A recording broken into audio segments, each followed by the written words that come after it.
3 o'clock on a Wednesday afternoon. Welcome aboard the Postgame Show alongside Elijah Campbell. I'm Jay Phillips. Appreciate you being with us. Lots to get to. Yours truly in a good mood.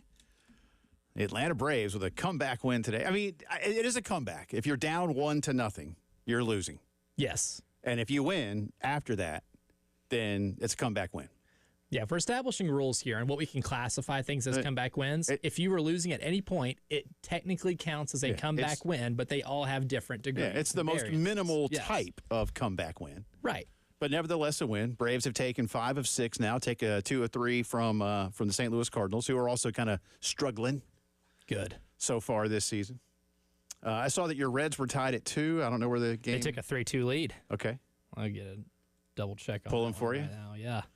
God, they need it. Arsenal dropped the first 2 of that series. Arsenal is playing now in a somewhat important game in the Premier League. So if you hear me go, oh, every once in a while, that's why. It's soccer-induced, not medically. Correct. Although it sometimes leads to different things. Nick Emmanwori will be joining us coming up just a little bit. The former Irmo Yellow Jacket and Carolina Gamecock. We all believe we'll hear his name tomorrow night. Certainly he will be hearing his name this weekend and beyond to the National Football League. But we'll be talking to Nick about what the last few months have been like and reminiscing about his time at Carolina. And Elijah and I have talked about this a lot, as have many that have followed Nick's career. You know, this is a terrific example. And I mean this quite sincerely, a terrific example of what, Shane Beamer's program is doing and what South Carolina needs to do. It's great. It's great. But for whatever school you pull for, when you go get the likes, and I'll just use locals, of Jadeveon Clowney or Stephon Gilmore or Alshon Jeffrey. Sure, it's fantastic. It's like, I'd love a team full of that. There's almost a direct correlation between having those guys and winning football games. But South Carolina, you think more of, a Devin Taylor that you developed that plays for a while, right? Melvin Ingram that you helped develop and becomes a first-round pick and plays for a while. And I think Nick Emmanwori is in that latter category of a guy that did not come out. I mean, came out of high school like, oh, this kid can play. But, did he come out of high school going, boy, there's a future first-rounder? No. He was definitely under-recruited, but also well-developed. Yeah. And Arsenal has scored in the first 2 minutes, so there you go. All right, I'm good. All right. Right like that. Anyway, unfortunate so for me. we'll talk to Nick. Carolina baseball last night. Listen, I was just telling Terry and Tyler, yeah, you sweated it out. A win's a win, and boy, this team needs them all, and you certainly can't afford any midweek losses. But at the same time, look, I'm not trying to rain on any parades here, I promise. I'm calling it like I see it. And they did win the series last weekend, but as we spoke with Alan Cole about it yesterday, they kind of reverted back to form in losing on Saturday by 10 runs. And then last night, you had good pitching against a not very good team. That's good. You allowed 2 runs in 10 innings. That's good because they did win in extras last night. But, you only scored 3 runs, and it took you having KJ Scobie to hit a walk-off double and bring one around to win the ball game last night. You need more there. So the last couple of games, your offense got away from you. And even in one of your wins against Mississippi, you didn't hit and score all that much. So, still just things they're struggling with, Elijah. And at this point, they are who they are. I just don't know that you can expect massive change. The thing is, can tweaks here or there provide you with wins? In 2 of your last 4 games, you've won 3-2. Now, again, you won. You'd rather win 3-2 than lose. Than lose, absolutely. So, but can you keep doing that? Probably not, because allowing 2 runs for this pitching staff is an exception, not a rule.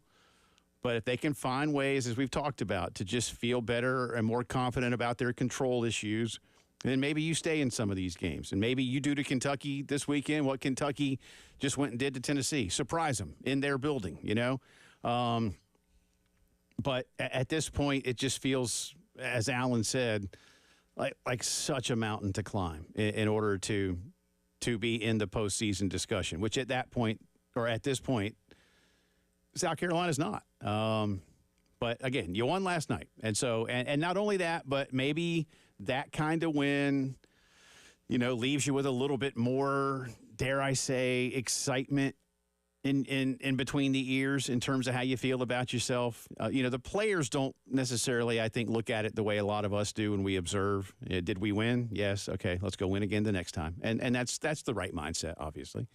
But I think there's still a lot of things to be concerned about, and I just don't know that a lot of them at this point get fixed. Again, Nick's coming up in just a little bit. I want to go ahead and set the table for the rest of the week. Tomorrow on the program, our good friend Ben Portnoy is going to be with us as we discuss a lot of the business of college football that's going on this week, both with the college football playoff, which we'll talk about in a second.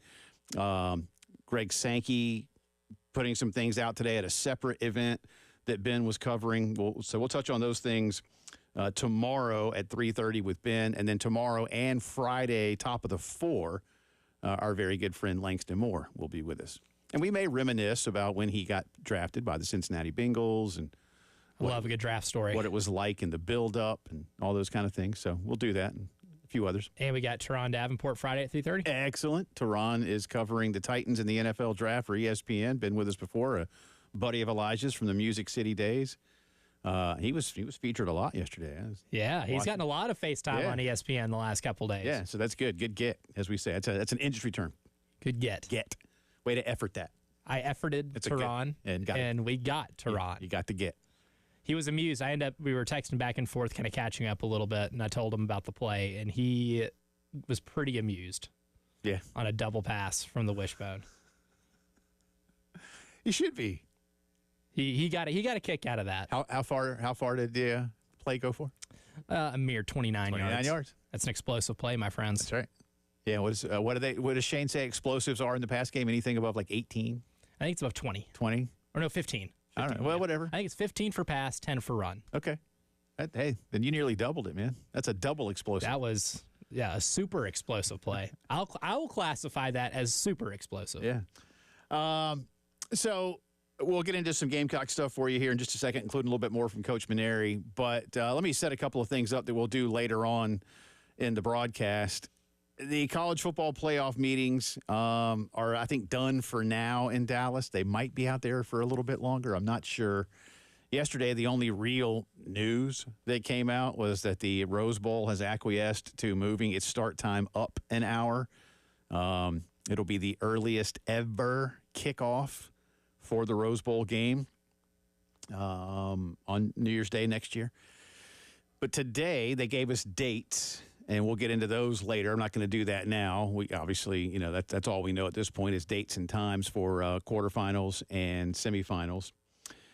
But the bigger news, and there wasn't enough of it in my personal opinion, was Ohio State Athletics Director Ross Bjork, formerly of Mississippi and Texas A&M, saying that, in his opinion, college football needs a calendar change. First off, amen, brother. Yep.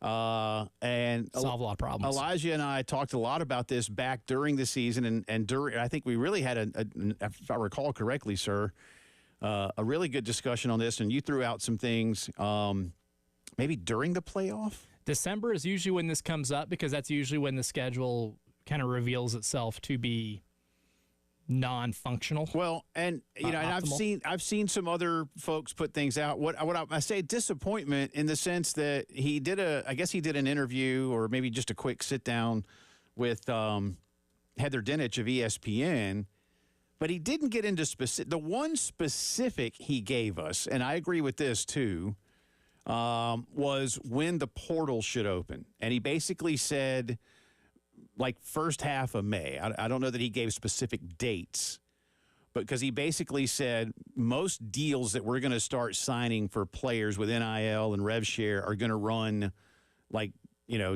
starting in June. I've seen a lot of people out there say the best time and only time that there should be a college football transfer portal would be January. I disagree, and I disagree because of school. It's just too many schools start within a week of New Year's. Not all, but plenty. And if your team is still playing, even if they give you a grace period, school's already started somewhere else. And if you're not in, then the December portal is just so clunky, my word, with most schools, and let's face it, most schools are preparing for a bowl game, right? Some type of postseason game. I mean, there's 80-some teams that go to a bowl or to the playoff. There's only 130 some odd teams that are right. So FBS. Again, the majority of schools are preparing for a bowl game, and now we have signing day, and December is obviously a big time for family to be together, and it's too much. And even if college coaches and their staffs are handsomely paid, they're still human beings with families, and they'd like their opportunity to have a few days to drink some eggnog and go see Santa at the mall and whatever else too, right? I do love eggnog. Sure. Have I ever told you my eggnog story? No, but I'd like to hear it. So my great-grandmother passed away when I was like 9, but for years she had a big Christmas party at her house, and it was not too far from where we lived. This is my mom's mom's mom, great-grandma. And so I'm in I think I was first or second grade. I'm not sure. A youngin'. I want to say first grade sounds about like I was about 6. And because it's enough for me to remember this story. And, a lot of people there, obviously mostly grown-ups, and food, and, the big punch bowl. And my great-grandmother, that many of you have had it, like the lime sherbet ginger ale punch, which is really tasty. And then she had 2 bowls of eggnog. So there's probably one made for children and not for children, if I had to guess. You're onto it, my man. Okay. So little Jay Phillips goes with the ladle, and there's the bowl of eggnog and the little cup. And I'm like, I like eggnog. So I get some eggnog. I drink the eggnog. And I just remember oh, my God. And I run to my grandmother, not to my great-grandmother. I run to my grandmother, thinking I'm providing a public service. And I say, the eggnog is rotten. Dude, like how you're laughing, every adult in the room is laughing at me. And I'm like, I don't get it. I'm like, you took your first drink of wild turkey and you said, you know what? This tastes oddly familiar. Kind of like bad eggnog. Oh, man. And then someone looks at you like, what do you mean by that? I've never forgotten that story. But anyway, I agree with Ross Bjork, to come back around to the point of the tale, that we do need calendar change. And later on, Elijah and I will go over this again. And I'd love to hear from y'all because, number one, and I rag on it all the time, I hate the term week 0, but week 0 should just become week 1. Everybody should play. I'd love to see, speaking of family, Thanksgiving weekend returned primarily to family by having Thanksgiving Saturday become Conference Championship Saturday. And let's start the playoff either the following week or take a week off and then start. But it's just there's too much in December and too much in January. Television ratings. I mean, Ohio State played Notre Dame for the National Football Championship. And we didn't have great numbers because it was just so, and I think a lot of the casual football fan interest, which is, again, what the TV folk want for that kind of game. They know the diehards watch. Gathering those is what gets big numbers. Yeah. I just think they're like, I just watched a whole day of NFL football yesterday. And this game doesn't kick until 8:30, whatever. I'm tired. Ohio State, you know what I'll do? I'll see highlights on SportsCenter in the morning. And they don't watch. So returning some of those things back to what college football should be and getting a championship game closer to the new year, in my opinion, and in many others, would be good. So we'll touch on that a little bit later on. But at least that was one bit of news. Shoulder shrug that came out. Come back on the other side. A few thoughts from Coach Maneri after last night's 3-2 win. Gamecocks head to Kentucky this weekend. And Nick Emmanwori coming up in about 15 minutes. You're listening to the Postgame Show.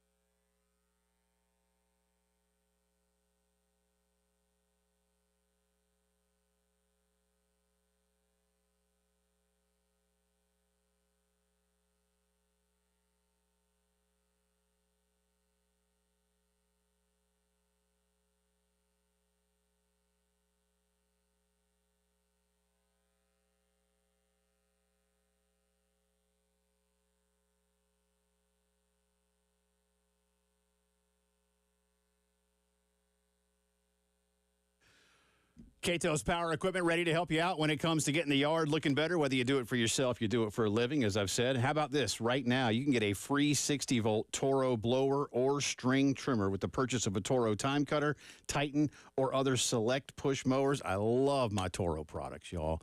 My Toro Time Master 30-inch deck, cutting the grass in about half the time.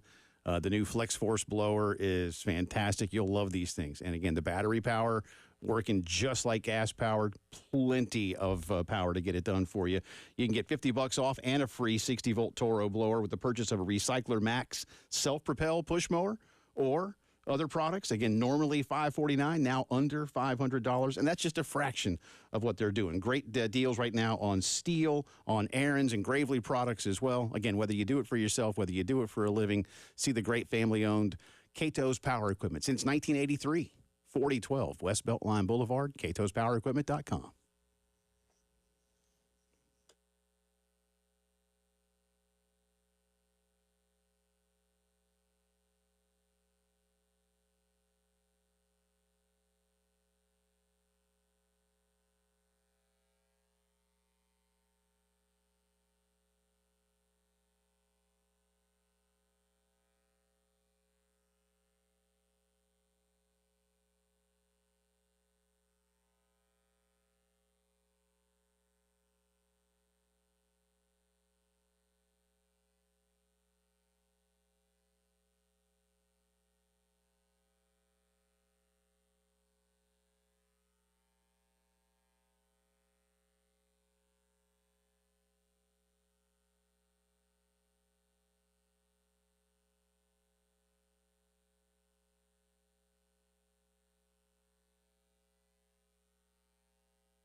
Twenty minutes after 3 o'clock on a Wednesday afternoon. Happy NFL Draft Eve. Watched a few of the things going on in Green Bay today. Dan Patrick's show up there. Andy and Ari will be up there tomorrow. They're doing it from some kind of frozen custard place. Oh, interesting. I was thinking maybe like a sports bar. Or... No, I don't. I feel like all the sports bars were booked. It's Green. I mean, I don't mean this in a bad way, but it's Green Bay. You know. I just don't know how much of that stuff they're really. I mean, how big is Green Bay? Seriously. I mean, is Green Bay is it like Augusta big? I don't know. I know the stadium's in like a neighborhood. Yeah. Like, there's a residential neighborhood around the stadium. But I feel like Green Bay is not a big city. So, but again, I mean, Augusta's not, it's not like, Augusta or something is some backwater burg. I don't know. Well, effort that way. I want to just we'll do a population comparison between Green Bay. I'll tell you and what. Augusta. In the meantime, though, real quick here, Gamecocks win last night 3-2 in 10 innings over the Ospreys of North Florida. Here's Coach Paul Maneri, cut number 1, if you would, please, sir. On hey, you're getting a walk-off win. Well, obviously, it was exciting to have our first real walk-off win. We had one earlier this year to make it a 10-run game, but this was our first true walk-off win, and you forget how exciting those are when you've been away from the game and you have your first one. Just real happy for KJ. It was a beautiful swing he put on that ball, and had a lot of confidence in him. Gave him the green light, 3-0. Tried to do a little bit too much with that pitch. But then with 2 strikes, he just had a great approach and tried to go the other way, and worked out well for us. I thought we pitched great all night, and it was a good victory for us. Yeah, again, all wins, good wins, no matter what your record is. And there were some upsets of SEC schools last night in conference play. We'll get into that in the drive around a little bit later on. But, just the concerns of not always having the bats come around. That's an issue. But again, good pitching last night. Yeah. I mean, 2 runs allowed over 30 outs is good. Not a great team, but that's okay. You just got to find a way to do it in conference games. On that note, KJ Scobie was the hero last night. Cut 3, please, sir. Here's Coach Maneri. He mentioned this with Elijah and me the other day, too. Listen, they've got some freshmen, and there's growing pains. Part of the reason, it depends on one's point of view, but he does feel like they're doing a pretty good job. Yeah, I throughout my coaching career, I've always had, a lot of courage to play freshmen. I don't really care what year they are. I'm going to play the best guys, the guys that I think give us the best chance to win. And, Scobie, I told you right from the start, his defense was so stellar at that position that I think is the most underrated position on the field defensively. If you don't have a good third baseman, it'll show up. And he's not only good, he's great. And even if he hit 200 or below, he'd still be the everyday third baseman just because he plays so great. And, Bo, his story is well told. I mean, his defense is outstanding as well. You can't sacrifice offense for that position. But I told him because of his defense that, if we had one-sided wins or whatever, I would get him into games early because I knew that defensively he would be good for us, and not to take those at-bats lightly, even if it's in mop-up duty, so to speak. And every time I put him in the game, it seemed he hit a ball hard. And then finally, early in the year, I gave him a start, and he played really solid game. I gave him a start the next day, played awesome at the Citadel. And ever since then, basically, he's been a starting player, and he's been swinging the bat great, playing great defense. Made a little bit of a mental mistake on the second error by Tippett on the ball in the hole. He's got to learn that if he doesn't have him, with a pick, he's got to come off the base and block that ball up. But the runner got into scoring position and then came home on a single. But those are the things that a young kid has to learn, and they only learn it by playing. So sometimes you have to go through the growing pains.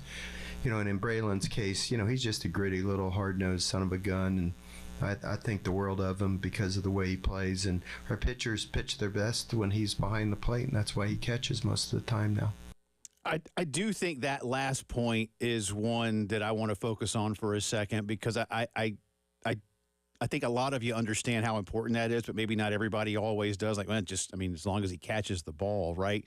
And believe me, I don't say this to make anybody think I was some amazing pitcher, but I can remember days. I pitched all 4 years of high school, and I can remember days when my regular catcher wasn't my catcher for whatever reason. Maybe he DH'd one day, or a couple times Hollis was hurt, but he was my catcher for 3 seasons. And on days when another guy on our team named Rick would catch me, it's not that I couldn't pitch, but it was different. For one thing, Rick was like 4 inches taller than Hollis, and the way he set up, his body just was not the same, and my comfort level, and it just takes a little bit. And so visually throws you off a little bit. It does. And so again, I'm not trying to make it about me, other than to say I can appreciate the experience of throwing to different guys, and it does keep you as a pitcher from maybe getting into and staying in the kind of rhythm that you want. From game to game, it's something different, because pitchers, a lot of people in life are creatures of habit, but pitchers just, they need that level of comfort. And I can think back to my own days of doing it again, whatever kind of high school pitcher I may have been.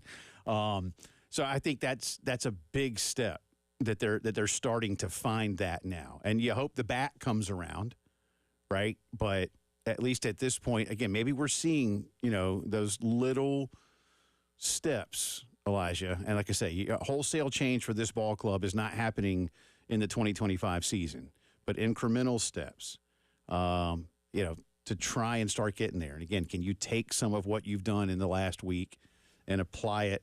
Again, you had some moments in College Station. Again, what sucks is that you blew a 12 or a 10-run lead, but you scored 12 runs in that game. You got to find ways to take that and then get rid of the other stuff. And that's the one positive thing about some of the players who are starting to really pick it up. It's that they're freshmen. And if you can retain them and get them to play next year, really what the goal becomes this year, playoffs, again, we've already discussed it. That train has probably left the station. But to be able to get those guys playing well at the end of the season to where you're seeing visible growth, to be able to use them as cornerstone pieces for the next couple of years is vitally important. It's going to give you at least a little bit better feeling going into next year. It's less holes to have to fill in the transfer portal. And it does, however, it still makes the offseason acquisitions that more important, because if you whiff on them, then, of course, you're going to get the same result, because this group of freshmen, whether, it be Braylon or Hollins or Scobie, they can only do so much for you. You still need to be able to get some arms in there. You still got to be able to replenish what your bullpen is and find roles for everybody going into next season. But if you have a good cornerstone in your lineup and you're able to get one or two extra really good bats in the lineup, and those guys play better than this year, I'm talking about the freshmen, then you have a good foundation for next year as well, and you can start making steps, right? Sometimes digressing to the point where the program took years, didn't happen overnight. Getting back to where you want to be, not going to happen overnight either, but we can see maybe some growth with the program, the core players that you have right now, if they're able to show they can continue to grow towards the end of the season and then make that jump from freshman to sophomore year to being, instead of just pieces at the bottom of the lineup, guys who can produce at the top of it. Gamecocks back at it Friday night in Lexington, and we'll have more on it for you later on in the week. Coach Maneri meeting with the media before they leave for UK tomorrow. All right, come back on the other side of the break with Nick Emmanwori, the former Irmo and Gamecock star, hoping to hear his name called in the first round of the NFL draft tomorrow night. We'll talk with Nick about what's up when the postgame show returns.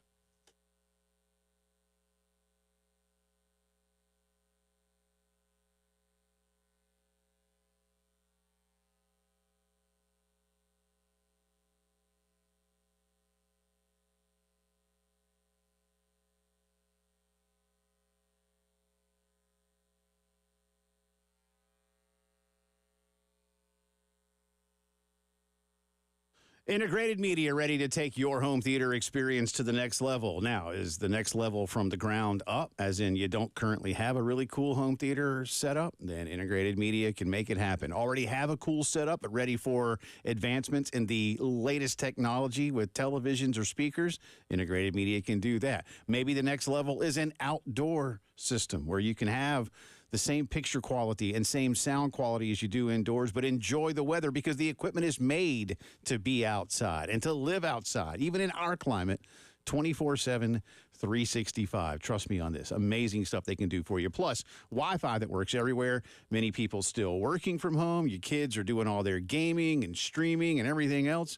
Make sure that everybody can get on all the time. Plus, home security and so much more. Listen, they make house calls too. 803-948-8327. Get them out to your house real soon and experience what Integrated Media can do for you.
All right, welcome back in. Efforting Nick, right now we're missing each other. He just texted me, and I texted him, and we called and went to voicemail, so we're going to get him right back here in a second. A good old-fashioned game of phone tag. Yeah, he just texted again to say, call him again right now. So go ahead and Okay, call him right now. we'll go and do it right now. We'll do it right now. Sorry, live radio. It happens. Again, update, Atlanta Braves have won 5 of 6 after a 4-1 victory today, a come-from-behind victory over the St. Louis Cardinals. So, Braves have won. Good stuff. And Gamecocks win last night 3-2. We'll get into some football stuff for you in just a second as well. No? Okay. All right, we're trying. We'll get him in just a minute. I promise. In the meantime, we were talking earlier about what's going on with the college football playoff, and Ross Bjork, the AD at Ohio State, saying that the college football calendar needs a bit of a change, and he's right. I'd love to see. Listen, we're all at a point too. Think about like when media days is, mid-July, and then we still have over a month until the season begins. I know it's a nice lull time, right? But when you look at just how much we're kind of jonesing for football at that point, would there really be a lot of harm in starting things up a little bit earlier? Who knows? We'll get into that for you in just a bit. All right, here we go. Playing a little phone tag now. We got him. He is the former Irmo star, Gamecock star, and soon-to-be NFL football player. He is Nick Emmanwori. Appreciate the time. How are you, sir? And appreciate you being with us. How's life been treating you? Are you sleeping much these last few weeks? Man, life's been good, man. Can't complain. Honestly, life has been good. Super blessed, super thankful. Man, I've been sleeping amazing, honestly. I've been getting this probably the best sleep I've been getting since before I enrolled into college. No college workouts too early. I'm on my own schedule right now, so it's been good. Yeah.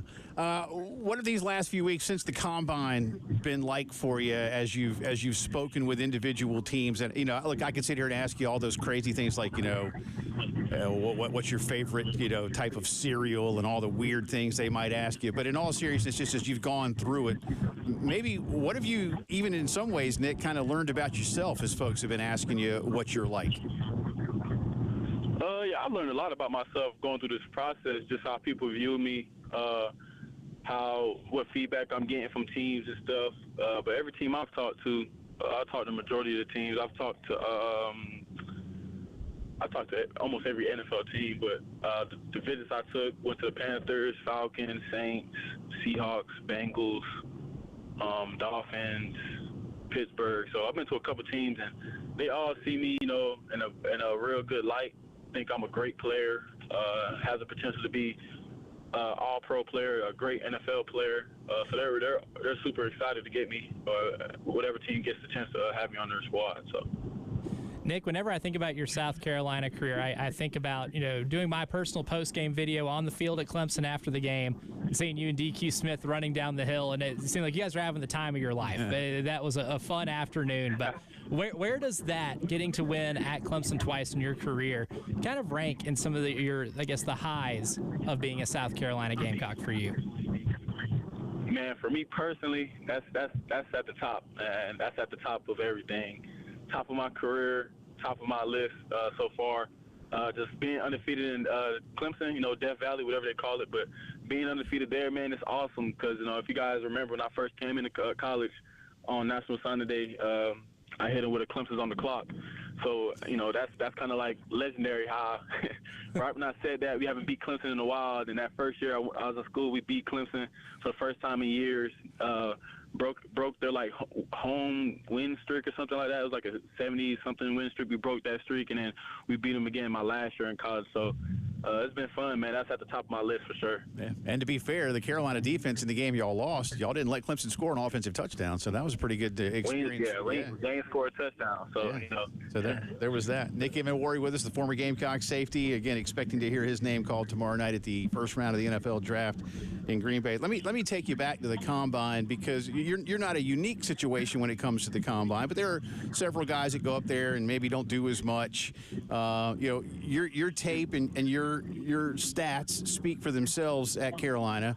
but you were also someone who absolutely elevated his stock and status when you went to Indy. I'd love to know what the talk was as you went in, and then the confidence you have in yourself to elevate who you are, and clearly it's shown as people do these mock drafts, Nick, that you did make a move in Indianapolis. Yeah, man, for sure. Going into the draft, going into the combine, pre-combine, I was already seeing my name. Maybe I was hearing late first round, early second. Seeing a couple mocks. I don't really pay attention to the mocks, but I seen 1 or 2 mocks where my name was last or last 5 picks. So going into the combine, I was expecting to just handle business there. Honestly, going into it, I was real confident, real sure in my ability. Going into it, I knew exactly what was going to happen as far as testing wise. So I was probably the most confident dude in the building. I remember I was doing my formal visits at the combine, formal visits with the teams and stuff, going in their draft meeting rooms or whatever. But I was telling the coaches yeah, I'm finna jump this, I'm finna broad this right here, and I'm finna run this 40. And they were all surprised, there's no way you do that, man. But so I had something out. I had a plan for the combine, and I think I executed it well. My name shot up to the draft. My name skyrocketed on a lot of teams' draft boards after that. And then, plus when you're watching my film, it's just a great thing to see. So.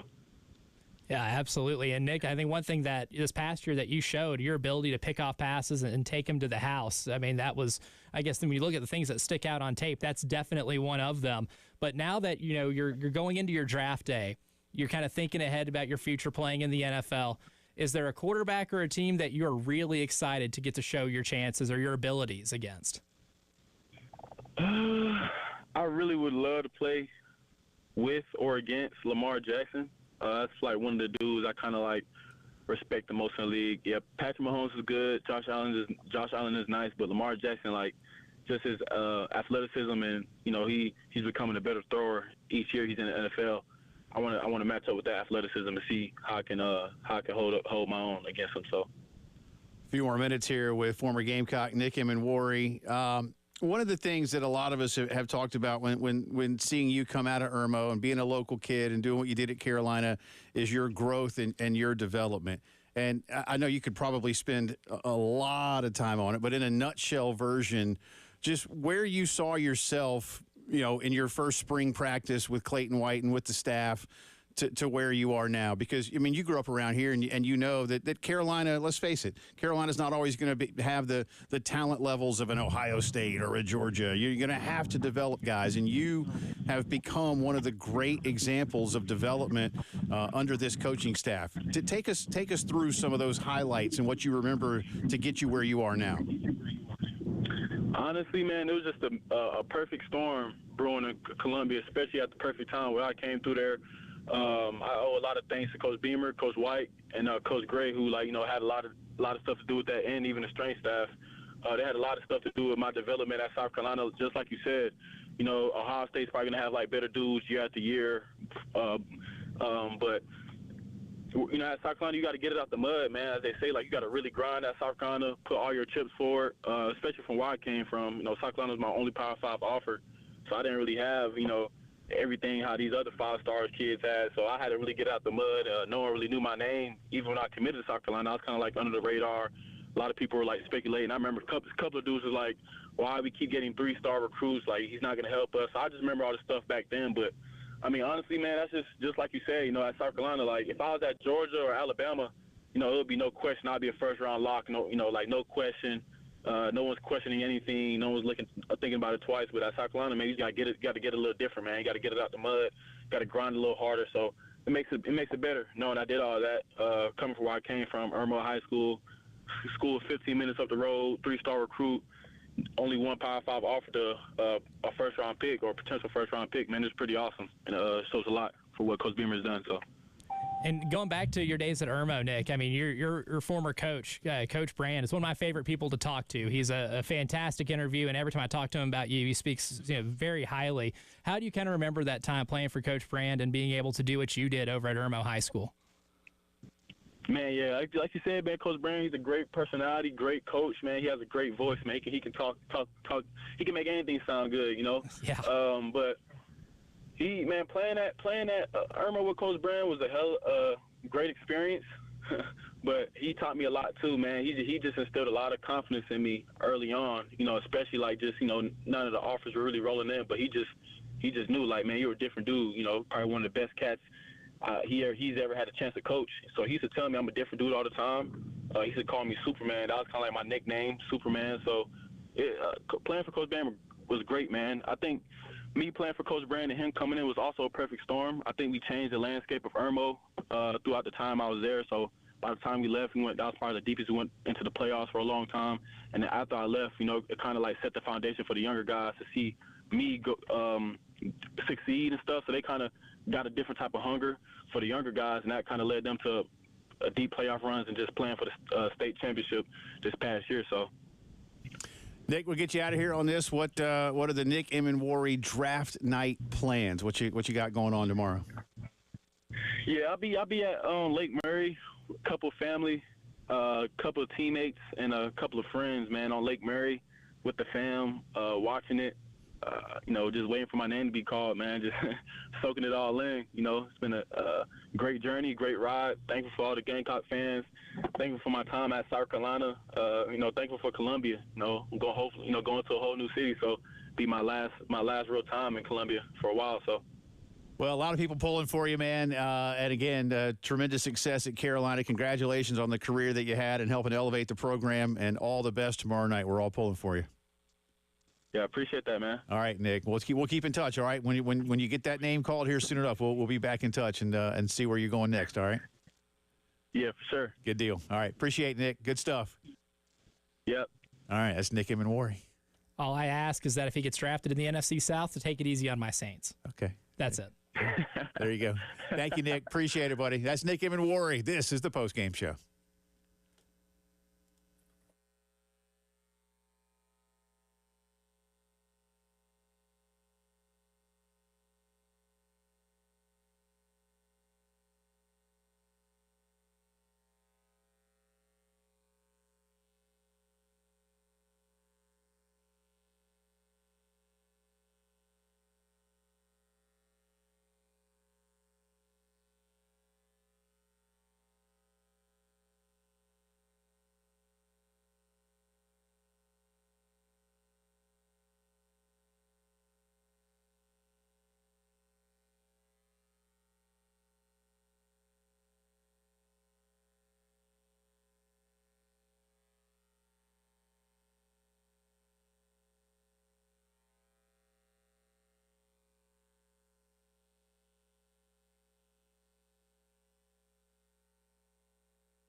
Elijah and I really do probably ought to. We need to find a way to have our commercial breaks be podcasts. I want us to find a way to record them, and then just put them somewhere. Not Well, associated. we're just trying to picture like what someone that's probably fictional in a commercial would actually be like. Someone who allegedly takes all of the prescription drugs that they endorse, all of them, same time. Got a great insurance policy. Sure, it costs you $1,000 a day, but hey, it's insurance. It's insurance. And you know what? We hear this person's name, but we've never heard that person. All right, well, I don't want to get us in any further trouble. So I don't want to speculate Welcome over back one into fictional the- person's death. welcome back into the Postgame Show. He's Elijah. I'm Jay, and yes, there are times when we act like high school guys again. But hey, this is sports talk. This is what we're supposed to do. That's like me every day. I don't think Sure. I've grown up a lot over the years, but not that much. No, It's still what's there, the point baby. of growing up? It's still there. Yeah, what's the point of growing up? I don't want to grow up. You know, It's overrated. it is. It is. I mean, I hit a certain age, and I just stayed there. The only best part about growing up is not having to take algebra classes anymore. Oh, amen, High school. brother. Amen. Bane of my existence. Don't Oh, care man. for the maths. On this episode of My Mom has chimed in on YouTube again. She says Uh-oh. I'm the exact same. So Yeah. Well, I'll take her word for it. I'm glad your mom is still wanting to tune in to be a part of what you do, After revealing considering that you revealed your and your Debauchery. brother's juvenile delinquency. all's well that ends well, I guess. Yeah, well, like you said, I think you've made a great point that you and your brother both have college degrees and steady jobs. That's something. It is something. That's something. One of us has avoided jail time. That would be me. That's good. It's good. At least it's not because you got your brother out of school and then. No, it's just because he didn't pay a traffic ticket that he thought wasn't from a real police officer because it was by a Tennessee Tech police officer. He's like, oh, well, this is probably going to, they're probably just going to find me on Yeah. my student account. Nope, those are real.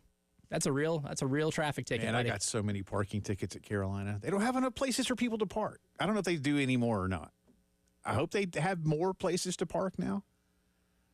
But it used to just be maddening to try and find a place to park. I hated that. And there was this mean lady on one of those little easy go carts. It wasn't a golf cart. And if More like y'all a are scooter, if y'all maybe? are no, it was like a half of a mail truck cart kind of a thing, man.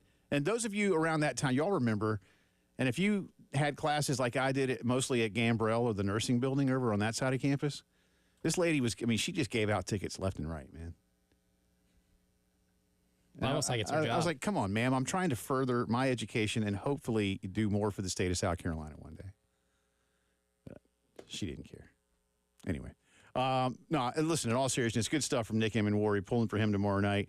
I feel like 9 out of 10 mock drafts have him going tomorrow night. I did see one today from Peter Schrager, formerly of the NFL Network, now with ESPN. And honestly, I'd forgotten that he had gone over to ESPN. He didn't have Nick, but don't look, it's a mock draft. Just take them as you will.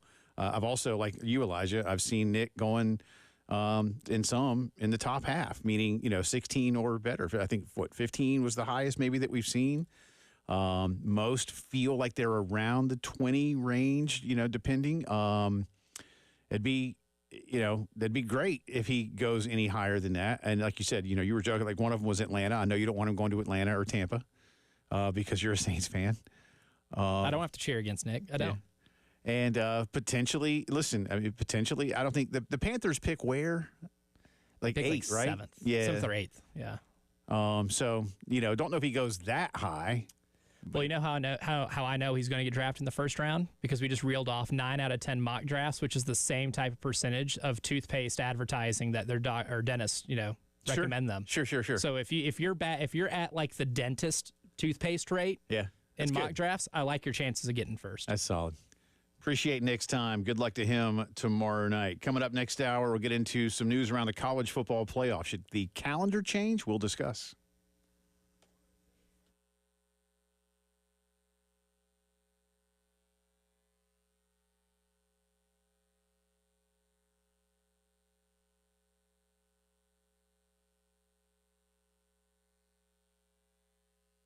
Palmetto Citizens Federal Credit Union, ready to help you and your family when it comes to all kinds of banking needs, whether it's opening a brand new checking account, savings account, you need your credit card, car loan, student loan, home loan, equity line of credit. Hey, pretty much anything that a big bank does, Palmetto Citizens can do for you. And listen, they've been around here for nearly 90 years. That's 90 years.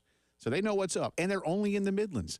So they really know what's up when it comes to how to help you around here. They don't loan money out of state. Everything stays here, helping local families, local businesses make this a better place to live. And when it comes to savings, especially, listen, it's always a good time to save. But they have several programs that can actually reward you for saving money.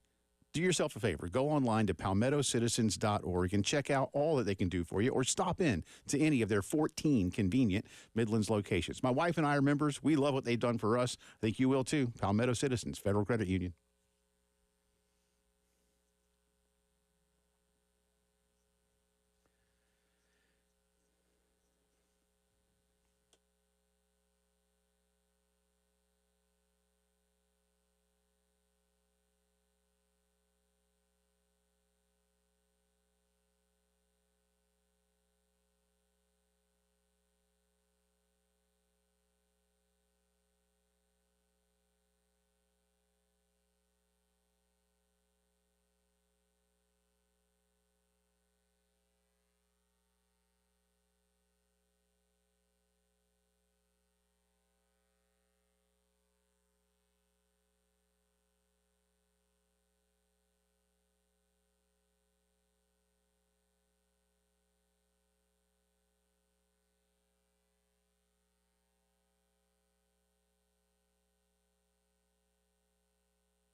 Four o'clock on a Wednesday afternoon. Welcome back in. It's the Postgame Show. Second hour coming at you from the Herndon Chevy Studios in downtown Columbia, South Carolina, along with Coach Elijah Campbell. I'm Jay Phillips.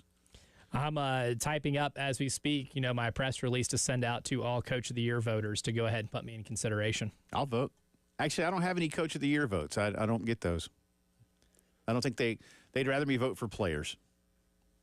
I've Coach of the Year votes for college basketball, Yeah? but All right. I don't. that's about it. Yeah. I get a couple, but thanks again to Nick Emmanwori. If you missed Nick Emmanwori with Elijah and me in the last little bit, fret not, multiple ways to hear it. Elijah will put it up on the podcast page. It'll be on the YouTube page, and we're going to replay some of it in the 5:15 segment because a lot of you will want to hear that on the way home. And you're probably not even listening right now if you're going to be on the way home then. But for those who will, yes. That's right. Also, later this hour, the great Josh Yellman has informed Elijah and me that we will be giving away tickets to tomorrow's Fireflies game. Exciting. How long are the Mudcats in town, man? Almost an entire week. That's usually like 4 games is usually the max, but are they here for like an extended set? Ever since COVID, minor league has like 5 or 6 game series. Wow. They'll come in town on Tuesday, play the entire Hang week. out, huh? Yeah. All right. I'll be there Saturday. Yeah, you were Excited. telling me about that. That's good. First one of the year. Depending. Well, I don't know. I kind of want to go tomorrow, Okay. but I also know Thursday. there's the draft, and I feel like I should probably be home doing my job. Yeah, maybe. But also, you know what? Not gonna lie, they put out a list of who gets drafted. They do. It's easy to keep up with. What do you think? In terms of your other options to go to a Fireflies game, Well, I mean, Friday, Saturday, great Friday well, I night like activity. Thursday. Thursday, you get like it's Thirsty Thursday or whatever they call it. So I can get a pernicious for half price. Ooh, That always that's helps. a good sell. That's a really good sell. That always It's a good helps. sell for me. Yeah. You know what? Go Thursday. Okay. Get you some because right now I'm Hadn't been yet. I'm at the point of the spring where I need a ballpark beer. Like I need air, brother. I'm down. like a fish out of water. I need Yeah. it. Need it. It's been a while. So, all right, we'll see what we can do. But for a couple of you, I think, let me see. Let me make sure here. I think we have, not yet, so don't call now. That first one Saturday is going to have me levitating. You and Dua Lipa. Josh says we have 2 family 4-packs. Yep. So we'll be doing that shortly. I need to check the tape. By Yeah. tape, I mean the text thread. He says, have giveaway for 2 family 4-packs to Fireflies versus Mudcats tomorrow. So that'll be coming your way in just a little bit. In the meantime, let's get into some of the business of college football. The college football playoff meetings have been taking place in Dallas, and we'll give you the dates and times for the quarterfinal and semifinal games. I don't love the calendar. Last year, look, it's fun. We're going to watch. We all know that. But at the same time,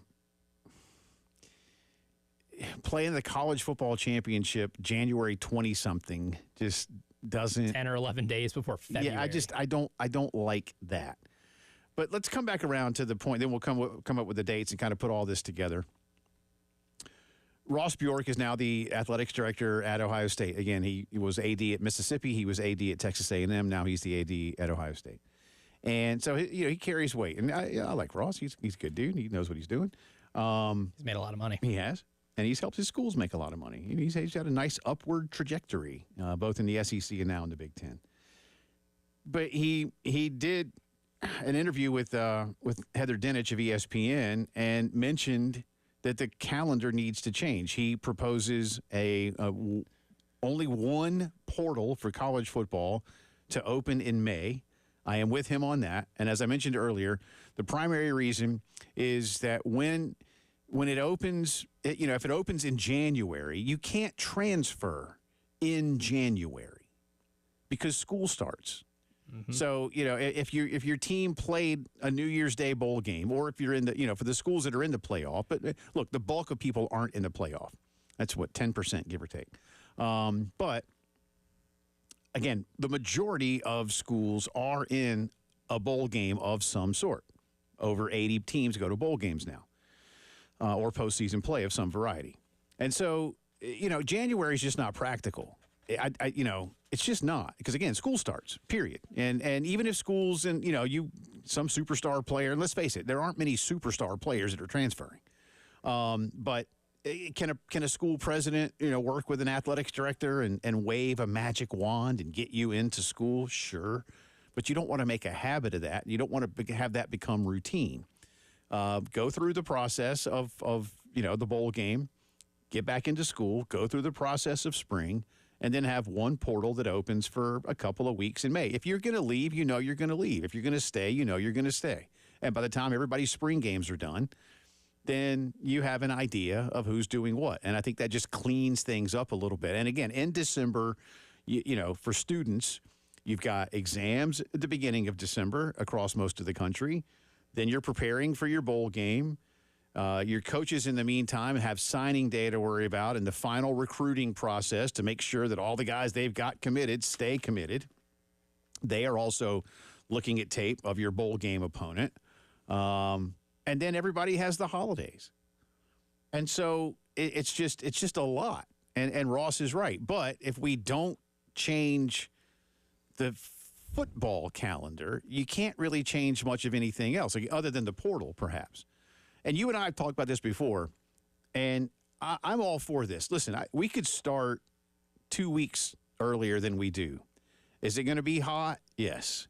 But you know what? It's summer. And is it really any different? Not really. Across our part of the country, there are still games in October that might hit 90 degrees. Yep. It's just the way it is. So, and you just make them all at night or so. I mean, as best you can anyways. And just you might have a little condensed television situation there, but there's enough outlets these days to work some of those things out. And maybe you don't make them all at night, but y'all know what I mean. Like play night games down here and day games up north. Sounds fair to me. Big noon kickoff puts their best game at noon anyway. Yeah. Big Ten does. And find everybody needs a week off somewhere during the season. So you can still do that. Heck, you might be able to find a way to build in two, depending on the calendar year. Had two this year. Yeah. And don't know why you couldn't do it if you move it up. You could, and have the regular season end the Saturday before Thanksgiving. Have Thanksgiving Saturday be conference championship Saturday, and then start the playoff the following week. I know it will be a little disruptive for those who do have exams. And from what I understand now, like my daughters have been telling me, like, Dad, you know what? Very few classes in December have exams anymore. It's just the final test. So I'd hope that be that case for most students. And if you've got a big exam coming, then you prepare accordingly. And then just find a way to take some of these things off people's plates. And again, even let the coaches and the players enjoy the holidays as best they can. Now, again, you might be traveling for the bowl, and that's a different set of circumstances. It's doable, Elijah. And then, have New Year's Day turn back to a lot of bowl games, and then maybe have the semifinals there on New Year's Day. And then you could play the championship game a week later. Mm-hmm. Again, you can do that instead of 3 weeks after New Year's Day, because that's what they're doing now. 3 weeks after New Year's is when the championship game is. It's a long time. And again, by then you can't transfer. If you're a kid on that team, say you're player number 84 of 85, and you want to transfer, you will in the summer. Mm-hmm. Because you can't transfer in January unless you're some of the kids, like who was the backup at Penn State? Bo Perbula. Yeah. Who's now at Missouri. Yeah. That completely eliminates that from happening. That didn't need to happen. And from a TV ratings perspective, too. Answer this question. When are you the thirstiest for college football? When you're just absolutely fiending for it. If you had to narrow down a month, when you're just like, I could really use a college football game on a Saturday. August. So then you get more people watching at the beginning of the year. A lot of people watch anyway, but you'll get more. And then you don't have college football fatigue going into January 20th, which I think we experienced a little bit of fatigue because it just does run so deep into the NFL playoffs. And for your casual fan, it's sometimes hard to, like you mentioned earlier in the show, on a Sunday before where you're playing, whether it's the divisional round or the conference championship games, you spent the whole day watching NFL. The next day, you're like, oh, well, how much effort, or, energy do I have for the college football national championship at 8:30, on a Monday night? Also, quit putting them on Monday nights. Make a championship game on Saturday. I think that's always been a big pet peeve of mine. I think the only reason is because the NFL's on, and now that the NFL wants a night game on Saturday night, I suppose that's the only reason Monday they feel they have a captive audience. I know that's their reasoning. Yes, I'm with you. I think it would do fine on a Saturday night, but again, the NFL has just so completely taken over. Then I'm afraid that ship has sailed. I'm with you, but you wouldn't want to go head to head. And again, that's the thing. Like, and I think most of you know this, but as an example, let's take forget the Super Bowl. The Super Bowl is an entirely different animal. But the NFC and AFC championship games, on average, do more than double the audience of the average college football championship game in the CFP era. I mean, those games routinely get around 50 million viewers. It's behemoth. And the CFP, I think the best CFP game was right around 25, 26. Still a massive number. And I think the average is a little lower than that. It's just, and that's not a slam or anything. It's just a fact. That's the power of the National Football League. But even the NFL divisional games the week prior do solid 30 and 40 million, and especially depending on the matchup. I mean, if you had a Chiefs-Ravens divisional game or something, which I think we've had, right? Mm-hmm. We have. That's gonna do 40 plus. Would putting it on a Friday night help? Maybe. I mean, could you roll the dice one year and see?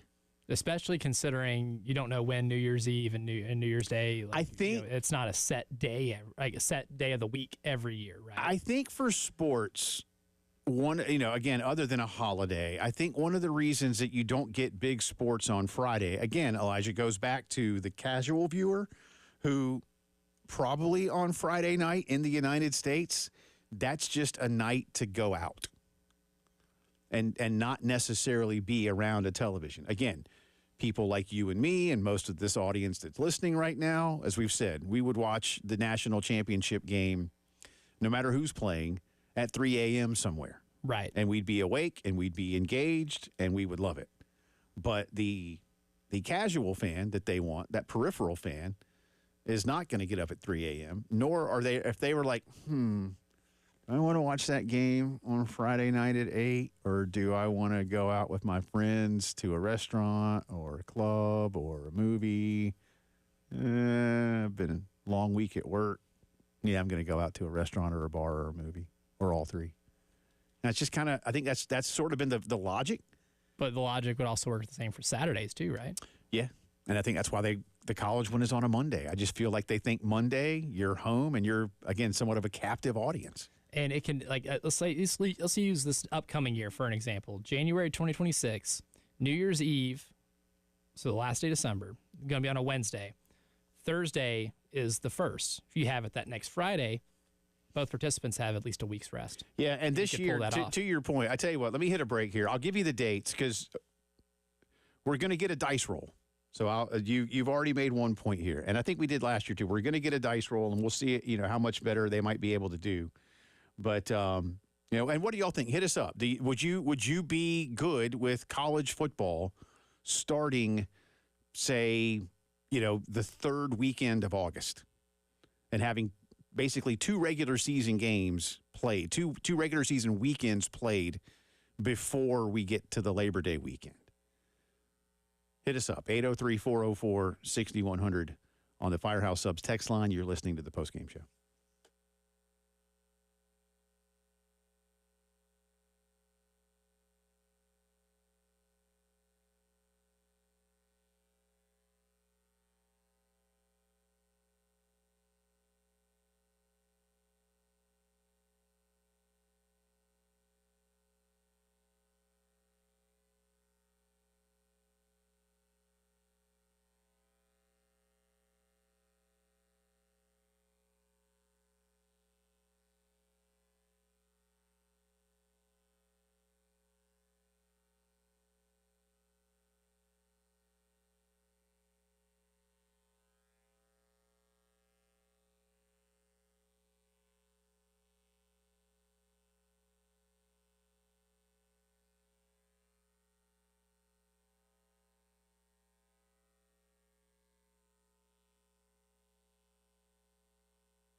Welcome back into the postgame show. Jay and Elijah with you, talking college football playoff. Again, meetings held this week in Dallas. No big announcements yet in terms of any potential seating changes or additional schools being added, anything like that. Yesterday, the news was that the Rose Bowl game will be moving up 1 hour. That's historic for them. Again, when I say historic, it's never been played this early. It'll be a 1 o'clock Pacific time kick. Typically, they like 2. I think officially it's 2:15. Officially. And as Elijah said, they like to have that sunset over the mountains. Start the fourth quarter normally. So, not going to happen. But again, it's Hollywood, so just find a way. Just put a big screen up there and just keep it to sunset. Yeah, I thought they're experts in lighting. They over are. there. They can figure that out. They are. Somebody can do it. Man, you call George Lucas and get Industrial Light and Magic to do it. They will figure out a way. What do you need? They'll get it done. Listen, I saw Jurassic Park back in the 90s. And you know what I saw on there? Real dinosaurs. Yeah. On an They got island real ones. somewhere in the Pacific. Eating real actors. Yeah, I saw them. Real ones, man. Big ones, small ones. I saw them. So all you need. From the Stegosaurus to the Velociraptor, baby. All you need is the sunset. I know what I saw. Yeah. So anyway, all right. So we've been talking to, and again, I'd love to hear from you guys. About moving the calendar up and just having things not be quite as condensed, or at the same time, just not being lost in the shuffle of January. Typically, I know in the CFP era, we had a championship game, I guess, on like the Monday after the first full weekend of January, right? Or somewhere in that realm. This year, here's what it looks like. Quarterfinals. So remember, the on-campus games will have already been played, depending on when, the week or two prior. Quarterfinals. The first one will be standalone, the Cotton Bowl, Wednesday, New Year's Eve, December 31 at 7:30. Then on New Year's Day, a noon kick for the Orange Bowl, a 4 p.m. kick for the Rose Bowl, and 8 p.m. kick for the Sugar Bowl. Again, those are bowl games in name only. They are playoff games. The semifinals, Thursday night, the 8th, for the Fiesta Bowl. Friday night, Elijah Campbell, January 9, for the Peach Bowl with the championship game, also in Miami, Monday, January 19. So to your point, and I think last year, am I right? I think the Indiana Notre Dame game It was on a Friday night. Yep. And I don't know how well it did on television.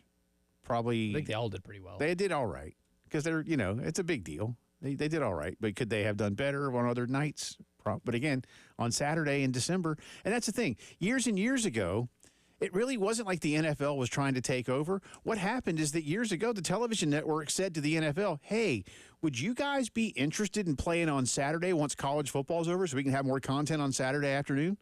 NFL was like, sure.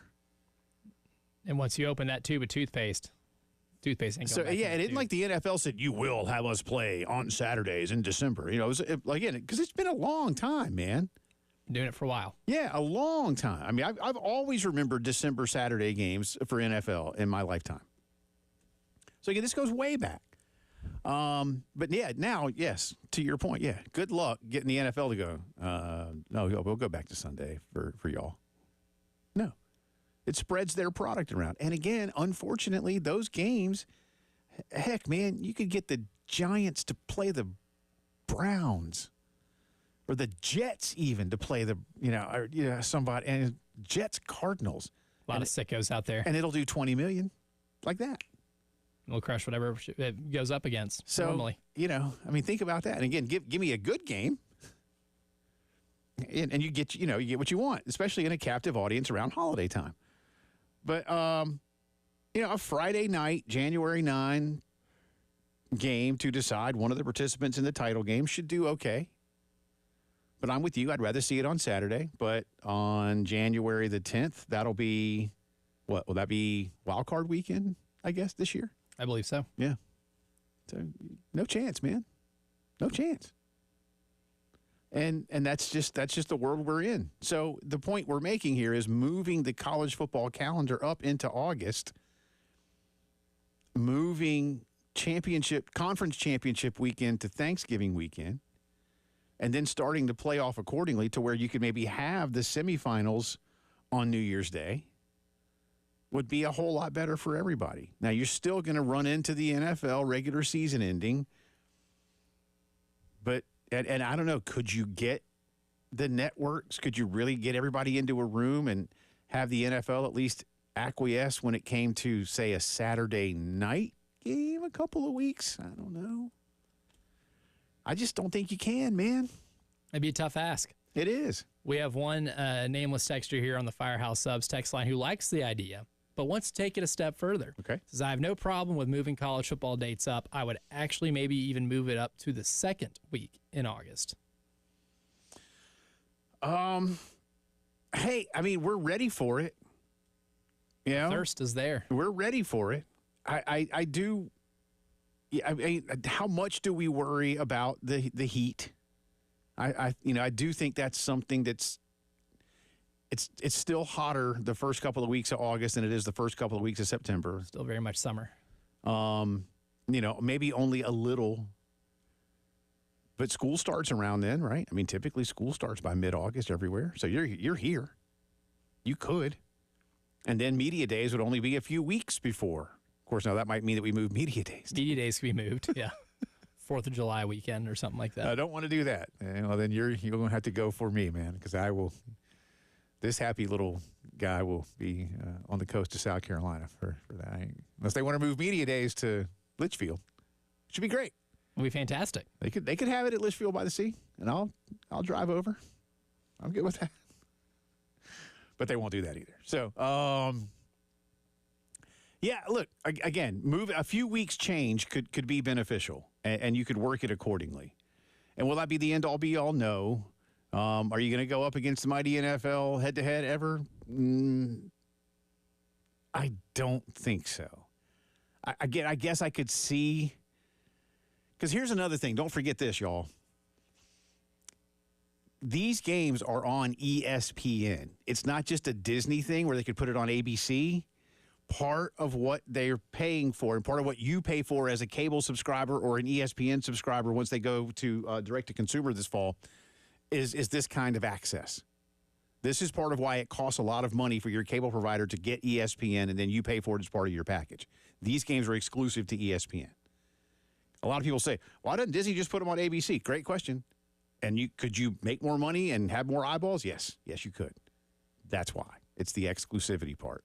So ESPN going up against a network broadcast on NBC, CBS, or Fox isn't going to do as well. ABC, maybe a little better. So to come back around to the point we're talking about today, Ross Bjork makes a fine, and this is why I wish as someone, listen, right now you just got two radio dudes in Columbia talking about it, and those of you who are chiming in and listening to us.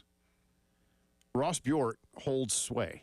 And I wish instead of just saying we need to change the calendar, okay, that's like a politician saying the system's broken. Somebody better do something around here. I'm like, and then you run on that. We need change in Washington. Or what are you going to do? Well, change, because that's what we need in Washington. All right. And that change is? Yeah, change. Thanks. And that's kind of what Ross did. We need to change the calendar. Okay. It's like, thanks for helping. And what? What are you, so again, cite a problem, offer a solution. That's always what I try to do. That's what we're trying to do today. I'd love to have the season start earlier because, we're jonesing for it, man.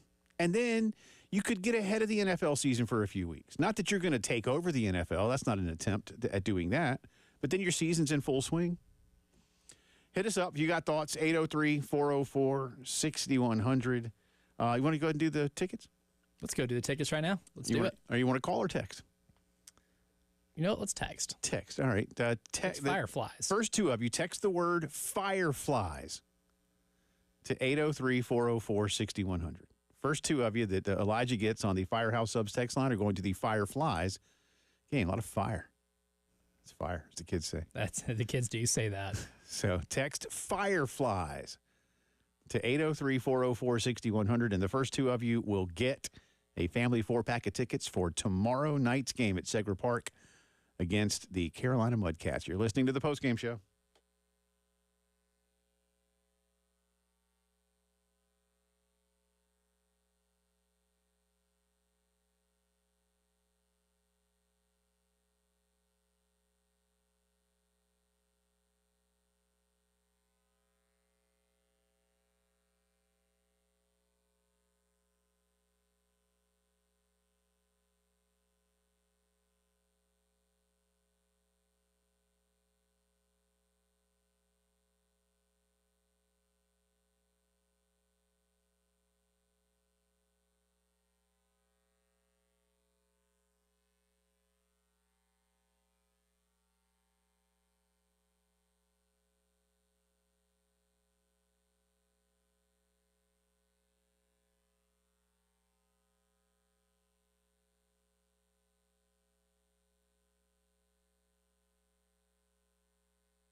From the Wetzel's Automotive Traffic Center, I'm Elijah Campbell. The few accidents to get to, they're causing some issues on the roadways, starting with one on Augusta Highway near Peach Festival Road and Priceville Road.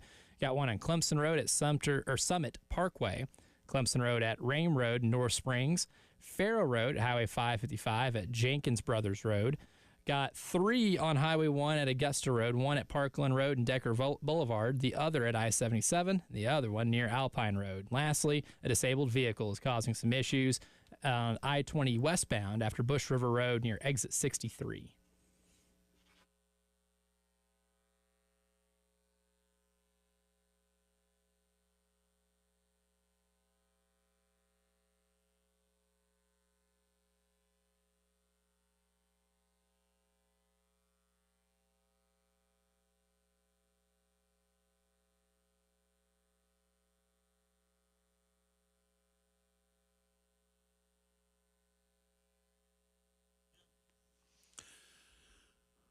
Talking about the potential of changing the college football calendar, this on the heels of Ohio State Athletics Director Ross Bjork announcing that he would like to see that in front of those assembled for the college football playoff meetings in Dallas this week. Welcome back in. Jay and Elijah with you.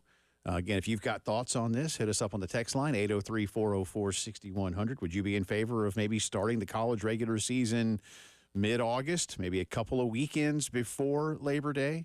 We currently have a week 0, which, again, is a term that I do not like. Mathematically incorrect. Right. Well, again, Elijah and I, just to prove the absurdity of the term week 0, Elijah and I have now called it the 0th week of the season, which sounds stupid, doesn't it? Sounds very stupid. Yeah. It doesn't make a lot of sense. Nope. Can't be a 0th anything. Nope.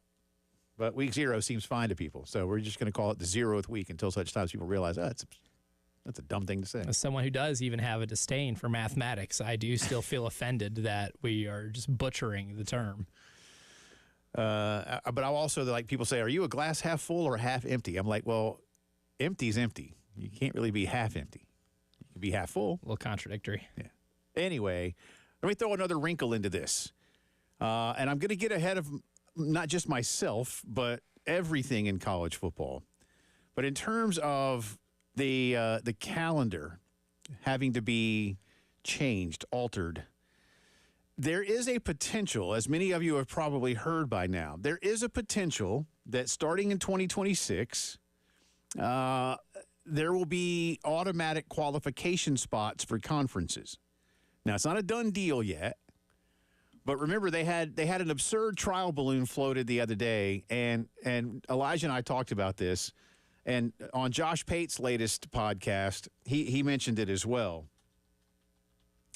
that it's not going to happen. You know, they're not going to, and here's what I mean. They're not, one of the criteria that Heather Dinich floated out the other day, and again, trial balloon, was, well, they might even use television ratings as a way to determine who goes to the playoff. Now, again, you talk about stupid. That's stupid. And they're not going to do that. They're not going to do that. Because, again, it's stupid. But to Josh's point, and this was along the lines of what Elijah and I were talking about the other day, you know, when you have the trial balloon float, there's often something lurking behind the curtain that they actually want to do. But if they take away the thing that is most absurd,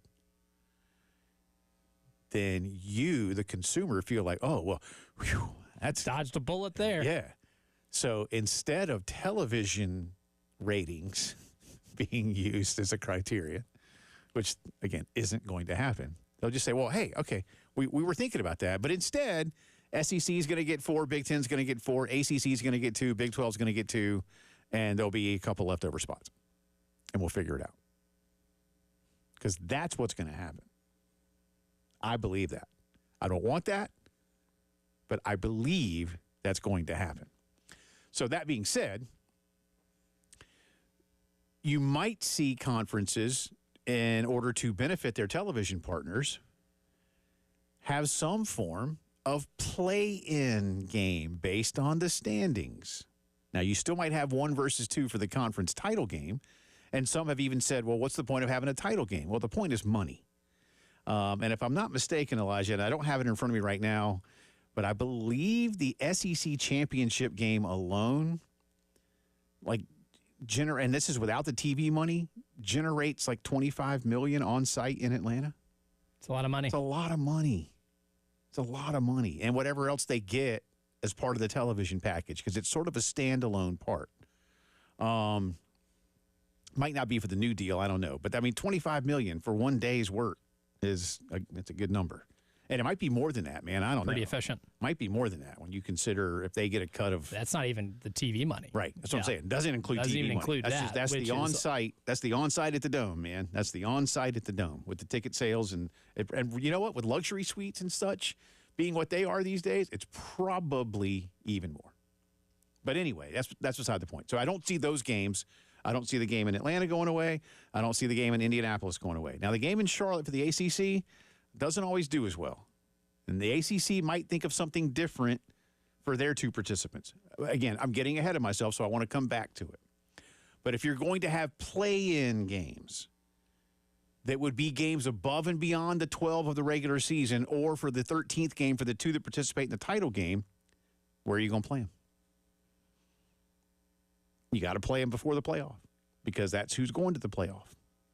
So are you going to do that Thanksgiving weekend and then move everything up even a couple more weeks? Do you do it to coincide with the title game weekend? Is that part of wink, wink championship weekend? And they might not do those. But I do think it's counterintuitive. But I think it's a real possibility, if only because that's the kind of content that television craves. That's a do or die kind of thing. Let me give you an example. Any of you that are English soccer fans, now this doesn't happen in the Premier League, but in the second level of English soccer, you get there's promotion and relegation. The top two teams every season get promoted. So let's use the football term here, okay, Elijah? The top two get promoted. So in this case, the top two would play for the SEC championship, and more than likely they're going to the playoff. But teams 3, 4, 5, and 6 in England in the second division have a playoff, and the winner is also going to get promoted.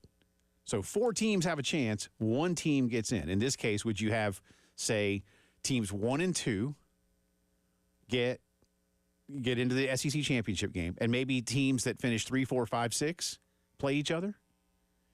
And the 2 winners go, or, something like that. I mean, where are you going to play those games? You've got to find room somewhere. And we're already taxing students. I say taxing in the sense of their physicality, not. Because we're also going to tax them on their rev share, but that's not what I was going for. Well, that's kind of my big issue with it. Like, is it really do or die if you only have 4 teams in your SEC championship and play in? Because if you get 4 auto bids for the SEC and Big Ten, seeds 3 and 4 are in anyway. We're playing a game just so we could play a game at that point. And if you want to do like how they do like the NBA play in, where 3 and 4 could play for the automatic spot, loser has to play somebody else. Then we're asking them to, let's just say the 4 seed ends up losing the game against the 3 and has to play another game. So that's 2 additional games to the 12 you already play. That's 14. So then by the time you play your first round playoff game, that is game 15. So you win that. You get to the quarterfinal. That is game 16. Then if you make it to the semifinal, that's 17. You're leading yourself to play up to potentially 18 games in a year in college football. That won't work. And I don't see that happening either. Yeah. That's a lot of games. And to your point, though, I suppose about, teams 3 and 4, you would think from a rankings standpoint would already be in. This would eliminate that. I think, in other words, the conferences would set up some form of tournament or whatever to where the play-in winners are in, period. Because you get, these are our representatives. And remember, the SEC and Big Ten can basically at that point tell the playoff what they're going to do. That's been agreed upon. So I could see that happening as part of how this ultimately works out, is they would just say, nope, here's how we're going to do it. Conference title games, you're in. Winner, you get a bye. Loser, you're going to go somewhere. And then we're going to have teams 3, 4, 5, and 6 play. They'll be playing at the sites of teams 3 and 4 at home. And those 2 winners are going to be our 3rd and 4th participants, whoever wins. If 3 and 4 win, so be it. If 5 and 6 pull an upset on the road, so be it. That's what they may end up doing. But regardless of how they want to do it, again, that's big-time content for television. It's expensive tickets. It's additional tickets. It's additional revenue. But you got to find a place to play it if we're going to get down that road. And I kind of think we will, because what are we all looking for? And I say we all, what are they looking for? New streams of revenue. And that would bring it. I don't know if you necessarily need it in that way, just because at what point do you start oversaturating the product to where you take eyeballs off your screen? Because I think college football fatigue was a real factor in Ohio State, Notre Dame not rating very well for a national title. And remember we talked about that. There was an article about that. Has America, as much as America's football crazy? Mm-hmm. So it could be an interesting roll of the dice should they choose that route. But if they choose that route, to the point of this hour's discussion, where are you going to play it? Where are you going to play it? When are you going to play it? And how do you compete? I mean, you're not going to take the championship game into February. No. Like the Super Bowl. Dumb. Would be very dumb. Can't do that either. 803-404-6100 is the postgame show.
All right, welcome back into the Postgame Show. Coming up top of the hour, headlines of the day. Again, around 5:15 or so. If you missed it earlier, Elijah and I had a great opportunity to talk with Nick Emmanwori ahead of tomorrow night's first round, where he is expected to be taken by somebody.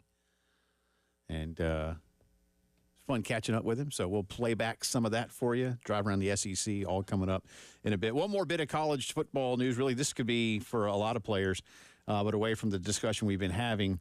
But we told you last week that there was a lawsuit that had been filed up in Raleigh by some Duke and North Carolina players. They were suing over the 5 years to play for eligibility requirement that the NCAA has. And a judge has now denied their preliminary injunction. His name is Matthew Houston. It was in North Carolina Business Court, and he says that there is not sufficient evidence to proceed with this, that basically The ruling on the field stands. Yeah, he doesn't see how they're being harmed. Like, y'all, basically, it sounds to me, if I read between the lines, that you knew this when you went in. So now why are you trying to change it? I'll read here from the AP. It says attorneys for the players argued they warranted an additional year because of circumstances presented in the filings, which had claimed their careers were derailed by injuries, ailments, and personal difficulties. The athletes claimed the loss of potential earnings from $100,000 to $500,000 that stem from rules that now allow athletes to profit from using their name, image, and likeness. They had already tried to, they'd applied for a waiver from the NCAA. That had been denied. Again, beyond that, the judge just said you don't really have the evidence there. And again, claiming the loss of potential earnings, I mean, I get it. Hey, I might have been able, well, there's a lot of things in life that we all might have been able to do. I might have been a great Little League baseball player if I got to play at age 23. Right. Costing me money, man. All right, I might have made more money as a doctor or a lawyer if I'd gone to med school or law school, but I didn't.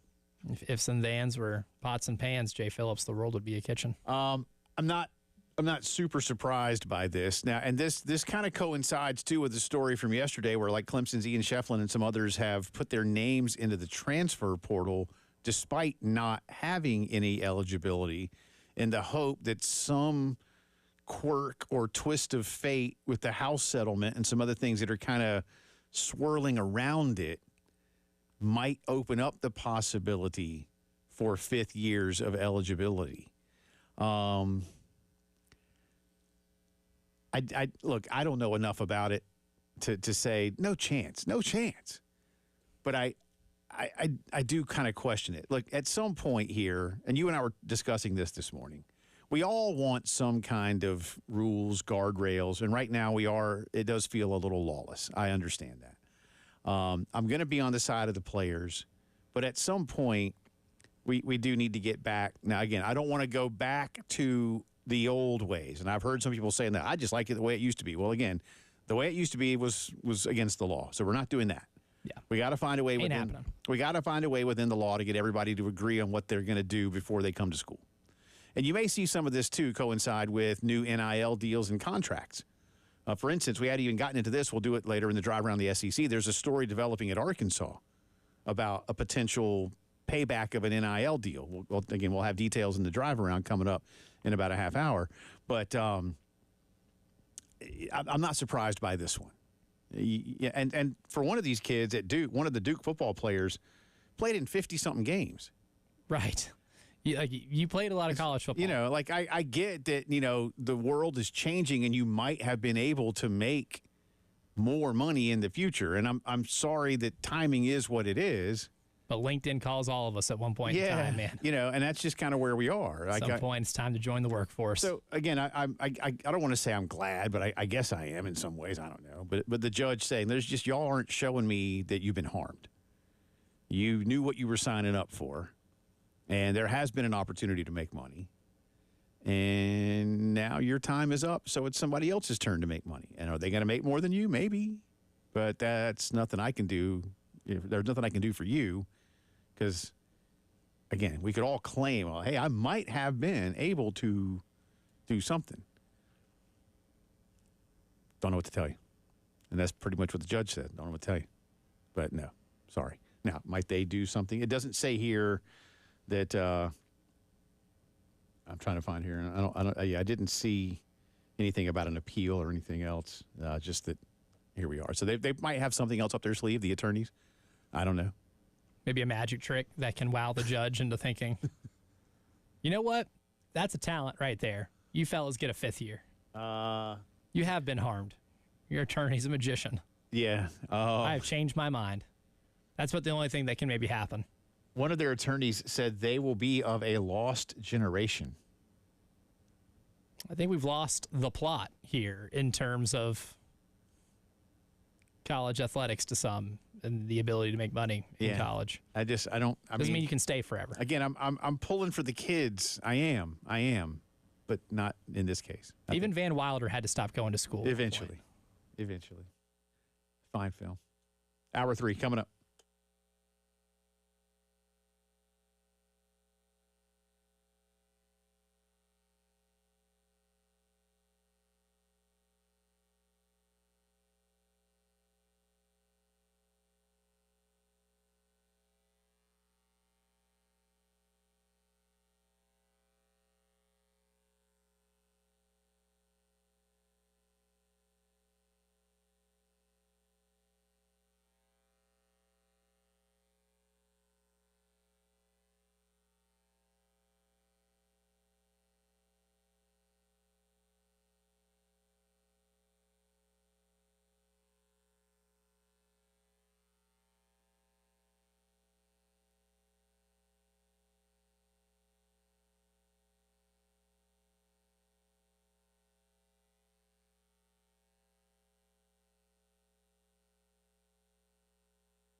From the Wetzel's Automotive Traffic Studios, I'm Elijah Campbell. A few accidents to get to. They're causing some issues on the roadways. There's a lot of them, so I want to run through as quickly as I can, starting with one on Augusta Highway near Peach Festival Road at Priceville Road, Clemson Road at Rain Road in North Springs, another one on Clemson Road at Summit Parkway, Farrow Road at Highway 555 at Jenkins Brothers Road, 3 on Highway 1 at Augusta Road, 1 at Parkland Road and Decker Boulevard, 1 near Alpine Road, and the other at I-77. We also have an accident shop road near Pineview Drive and on US 176 at Broad River Road near I-20.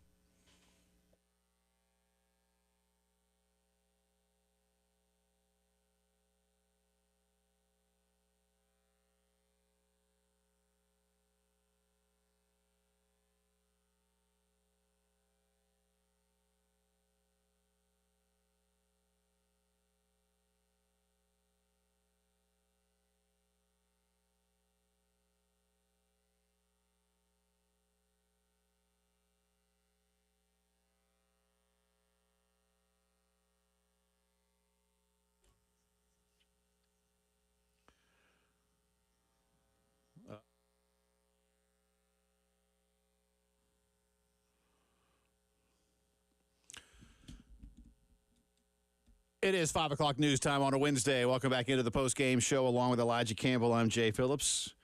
Got a lot to get to here in the final hour, including the drive around the SEC. And if you missed it, stay tuned. We spoke with Nick Emmanwori a little bit earlier, and Elijah will cue that up and play some of it back for you as soon as this news segment is done. We start, though, with South Carolina baseball winning last night. A thriller, maybe one you didn't expect to be a thriller.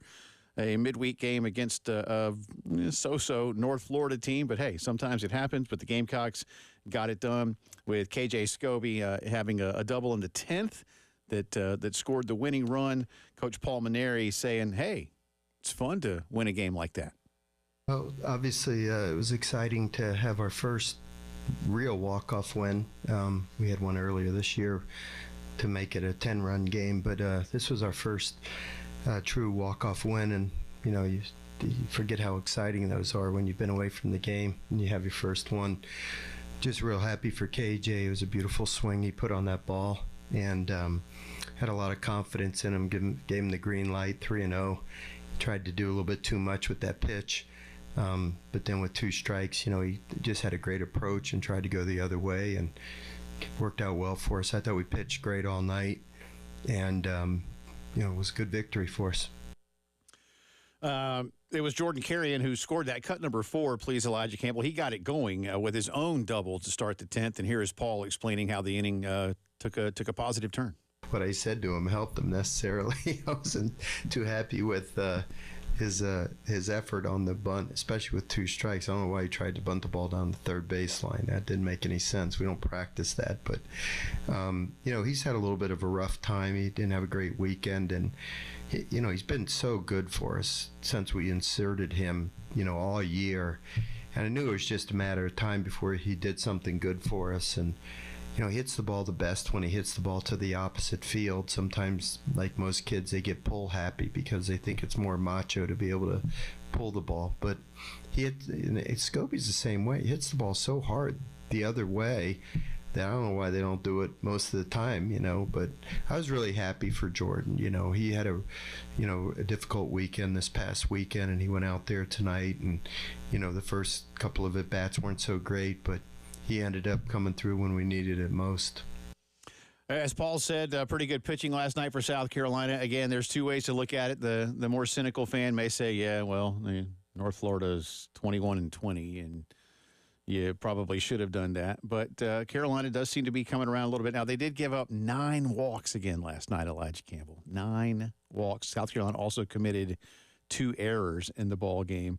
The Ospreys scoring single runs in the 6th and the 8th. Carolina picked up 2 in the 5th, and again got that 1 in the 10th.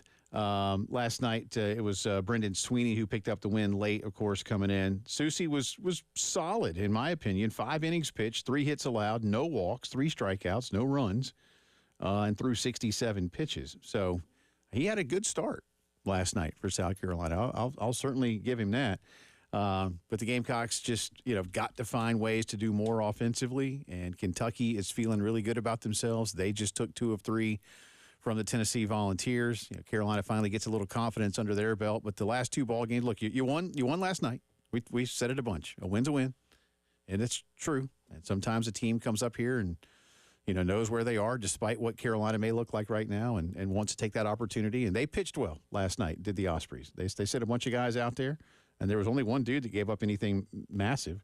And I believe they had... That was a bullpen game. Yeah, and they had 9 walks as well last night. 5, yeah. So not a great night for either ball club, but from a walks standpoint. Nevertheless, the Gamecocks get the win. Coach Maneri spoke today, and the Gamecocks will leave tomorrow for Lexington, 6:30, game 1 on Friday. We talked about it earlier. They are who they are. Paul had another cut that we won't get to right now, mentioning the solid play of some of the younger players and some of the freshmen. Again, Scobie providing a big hit on a 3-2 count last night to win the ball game. Again, you got to cut down on the walks. And if you keep giving 9 free passes a night. Yeah, you're not beating Kentucky that way. No. With the way Kentucky runs. Yeah. Yeah. Good luck with that. No. They like taking advantage of that kind of thing. Yeah, They're good at it. That's their MO. Yeah, that's their station-to-station kind of baseball up there. So we'll see what happens. But again, Carolina gets it done last night. Gamecocks go to 24-18 overall. But again, they are 4-14 in conference play. Speaking of baseball, the Atlanta Braves got it done today. Eli White with a 3-run homer in the bottom of the 8th inning to break a 1-1 tie. Atlanta beats the St. Louis Cardinals by a count of 4-1. Atlanta's won 5 of 6. Yeah, it's a thing, right? At this point, they're making up for that really bad first week and a half of the season. Yeah, I mean, I think Terry told me they're 10-7 since, so 10-14 overall, 8-3 at home. Bryce Elder today was the Braves starting pitcher. He went 6, gave up 5 hits, just 1 run, struck out 2. Dylan Hernandez was the winner. Again, Braves won it late, so decent. I mean, Braves gave up 1 run. I'll take that every night, as long as you win. As long as you score runs. Yeah, as long as you win, which they did. Braves are off today, traveling out to Phoenix. They'll take on the Diamondbacks this weekend, and I don't know if they've fully settled on a pitching rotation for the weekend with Spencer Strider going down. So I know they've been shuffling some pitchers up and back from Gwinnett. Jesse Chavez, who I think is now 86 years old, has been recalled to the. He just needs a shot. To the bullpen. Another one. Yeah. He's been pitching since they were in Milwaukee. Thanks, Nick. But anyway, so again, Braves have won 5 of 6. That's the thing. That's all I can do as a fan. That's all I can do as a fan. So we talked about this a lot in the 4 o'clock hour. Those of you just tuning in, the dates and times for the quarterfinals, semifinals, and championship game of next season's college football playoff have been announced. The quarterfinals look like this: New Year's Eve, the Cotton Bowl, 7:30. New Year's Day, noon, Orange Bowl, 4 p.m., Rose Bowl, 8 p.m., Sugar Bowl. Playoff semifinals the following week. Thursday, the 8th, the Fiesta Bowl. That's a 7:30 Eastern Time television start, at least. And same time, Friday, the 9th, for the Peach Bowl. Again, those are the 2 semifinal games.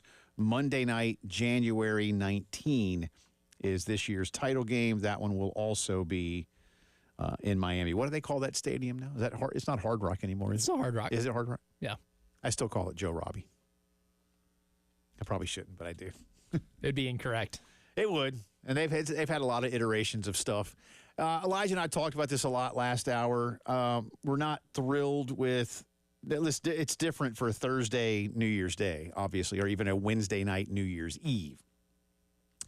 But but once we're all back to work and school, Thursday night, January 8, Friday, January 9, again, diehards will watch. But what will the TV numbers look like? Is ESPN thrilled about this? Look, ESPN basically sets this up. But again, we talked about it. You could say to yourself rightly and ask rightly, well, why wouldn't they play those 2 games on Saturday? The 10th. And wild card weekend. That's why. I mean, the NFL has taken over, and you have tried to expand your playoff. You have expanded your playoff at the height of the NFL's popularity. And you're just not going to find a way to break back in to that weekend rotation, especially once their playoffs begin. This is why Elijah and I said, if anything, you might be able to fit these in on the last Saturday of the regular season if the NFL would agree to play all their games on Sunday. But here's a news flash. They won't. Because they're making too much money. Ship's already sailed. And the end of their the regular season enders are probably doing about the same TV numbers on the broadcast networks that the championship game will do. They're going to get games in the 20 millions on those weekends, especially if it's a meaningful game, a game to decide a division champion or even to decide a wild card berth. I mean, that's just where we are. Mm-hmm. And I don't know what you do about it other than you do this and you just hope people are watching. But like you said, Elijah, my worry, and I think yours too to some degree, I don't want to speak for you, but you talked about playoff fatigue. And again, there were a couple of articles written about that at the end of last season. But meaningful games on Thursday, Friday, Saturday, Sunday, again, for diehard football fans or even the level below the diehard fan, yeah, you're tuned in. But if you're like, I don't know, my friends and I, there's a new restaurant we wanted to go to, or I haven't seen everybody. We were all out for the holidays. We all went to see our parents. Not you have to be college kids. You could be 30 and go see your parents somewhere else and come back to the town where you work and live. Yeah, we're going out Friday night. If the game's on, we'll watch it. But it's not appointment television for a lot of people. Whereas by Saturday and Sunday, for NFL wildcard games, it becomes appointment television. College loses out. Friday night's not a great night for live sports. It's just not. And that's why you don't ever really see it. It's an okay night for sports fans. But when they're paying this kind of money, we keep reiterating.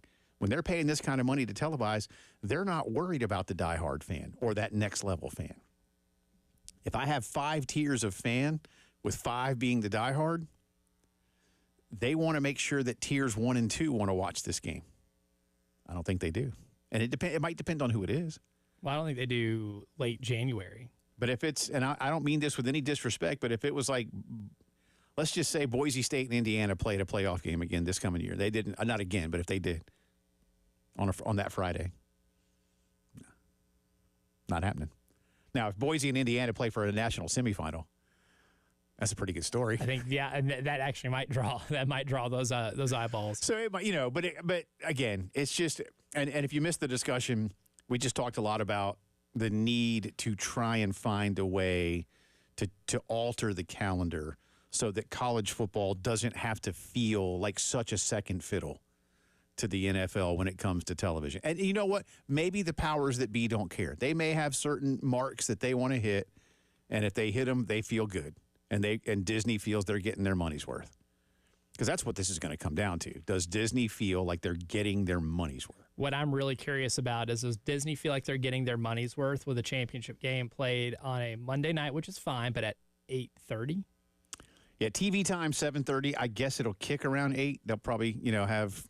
Because that's pretty late, too. Have Reese and Herbie and all them do a little something. Pat. Coach coverage might start at 7:30. Yeah, coverage 7:30. Kickoff is not 7:30. It took about 40 minutes after coverage started for the game this past year for them to actually put boot to leather. Right. Yeah, so try to kick a little bit. Again, they don't want to do that for the West Coast. Around midnight. They don't want this game kicking. Listen, 7:30 Eastern, 4:30. You don't want this game kicking. Disney doesn't until after 5 o'clock Pacific time. Which is why Friday night would rule. Everybody would have an opportunity to watch it. Most people, not working the next day. I don't know. We'll see. But anyway, there's the dates. Unfortunately, again, to come back to one big point, not really newsworthy, Ross Bjork, the AD at Ohio State, again, asking for change, but he did it kind of like a politician stands up in front of a political rally. Hey, we need change in Washington. Doesn't matter what party it is. We need change in Washington. All right, yeah. What's the change? Change. I'm going to wear a different shirt. Right. Thanks. I want to change out of these clothes. Yeah. So if I don't get, what do you want to change, Ross? Tell us next time. That's all. I'm just asking. Tell us what you want to change. Details. Anybody, any dummy can just be like, we need to do something. Yeah. I don't know what it is. We need to do something. All right. Thanks. Yeah. Thanks for your contribution. We have gotten absolutely nowhere. That's our integrated media headlines of the day. Coming up on the other side of the break, if you missed it, we had a great opportunity to talk with Nick Emmanwori, the Gamecock safety, now headed on to the NFL, most likely tomorrow night. How's he been doing? What's he been up to? You'll find out when the postgame show returns.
All right, welcome back in. Postgame show rolling on this Wednesday. Jay Phillips, Elijah Campbell with you. Ben Portnoy on tomorrow's program. More on the business of college sports. That wheel keeps spinning quite quickly. Langston Moore will join us tomorrow as well. Talking draft. He'll be with us on Friday, too, will Mr. Moore. Speaking of the draft, Nick Emmanwori joined Elijah and me earlier today. Got into a lot of things about his time at Carolina, what he's been up to, but started him off asking, hey, let's face it, tomorrow night is going to be a life-changing event. You getting any sleep? Man, life's been good, man. Can't complain. Honestly, life has been good. Super blessed, super thankful. Man, I've been sleeping amazing, honestly. I've been getting this is probably the best sleep I've been getting since before I enrolled into college. No college workouts too early. I'm on my own schedule right now, so it's been good. Yeah. What have these last few weeks since the combine been like for you as you've spoken with individual teams? And look, I could sit here and ask you all those crazy things like what's your favorite type of cereal and all the weird things they might ask you. But in all seriousness, just as you've gone through it, maybe what have you, even in some ways, Nick, kind of learned about yourself as folks have been asking you what you're like? Yeah, I learned a lot about myself going through this process, just how people view me. What feedback I'm getting from teams and stuff. But every team I've talked to, I've talked to the majority of the teams. I've talked to almost every NFL team. But the visits I took went to the Panthers, Falcons, Saints, Seahawks, Bengals, Dolphins, Pittsburgh. So I've been to a couple teams, and they all see me, in a real good light. Think I'm a great player, has the potential to be all-pro player, a great NFL player.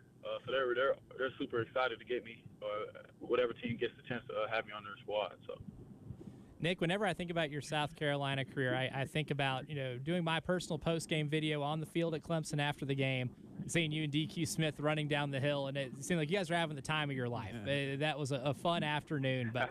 Where does that, getting to win at Clemson twice in your career, kind of rank in some of the highs of being a South Carolina Gamecock for you?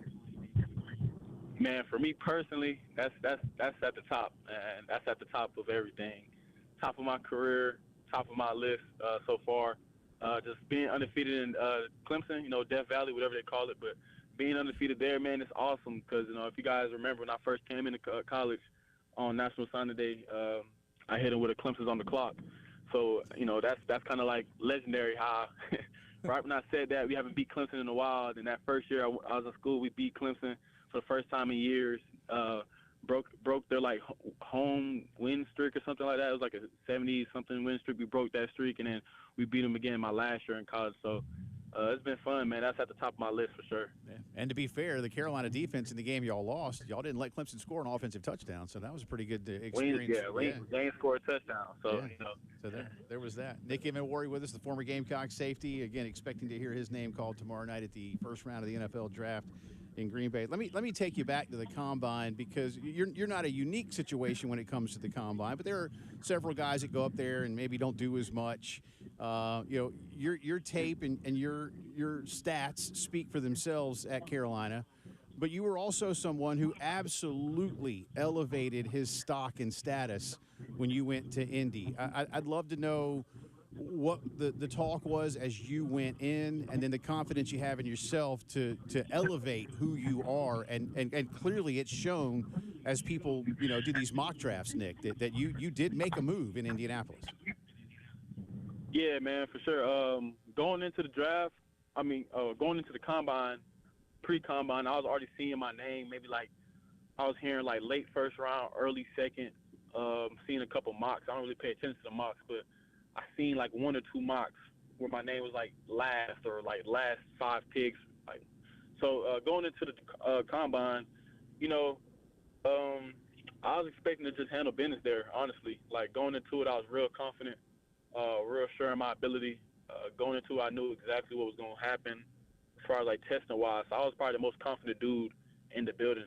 I remember I was doing my formal visits at the combine, formal visits with the teams and stuff, going in their draft meeting rooms or whatever. But I was telling the coaches I'm finna jump this, I'm finna broad this right here, and I'm finna run this 40. And they were all surprised, there's no way you do that, man. But so I had something out I had a plan for the combine, and I think I executed it well. My name shot up to the draft. My name skyrocketed on a lot of teams' draft boards after that. And then, plus when you're watching my film, I mean, it's just a great thing to see. So.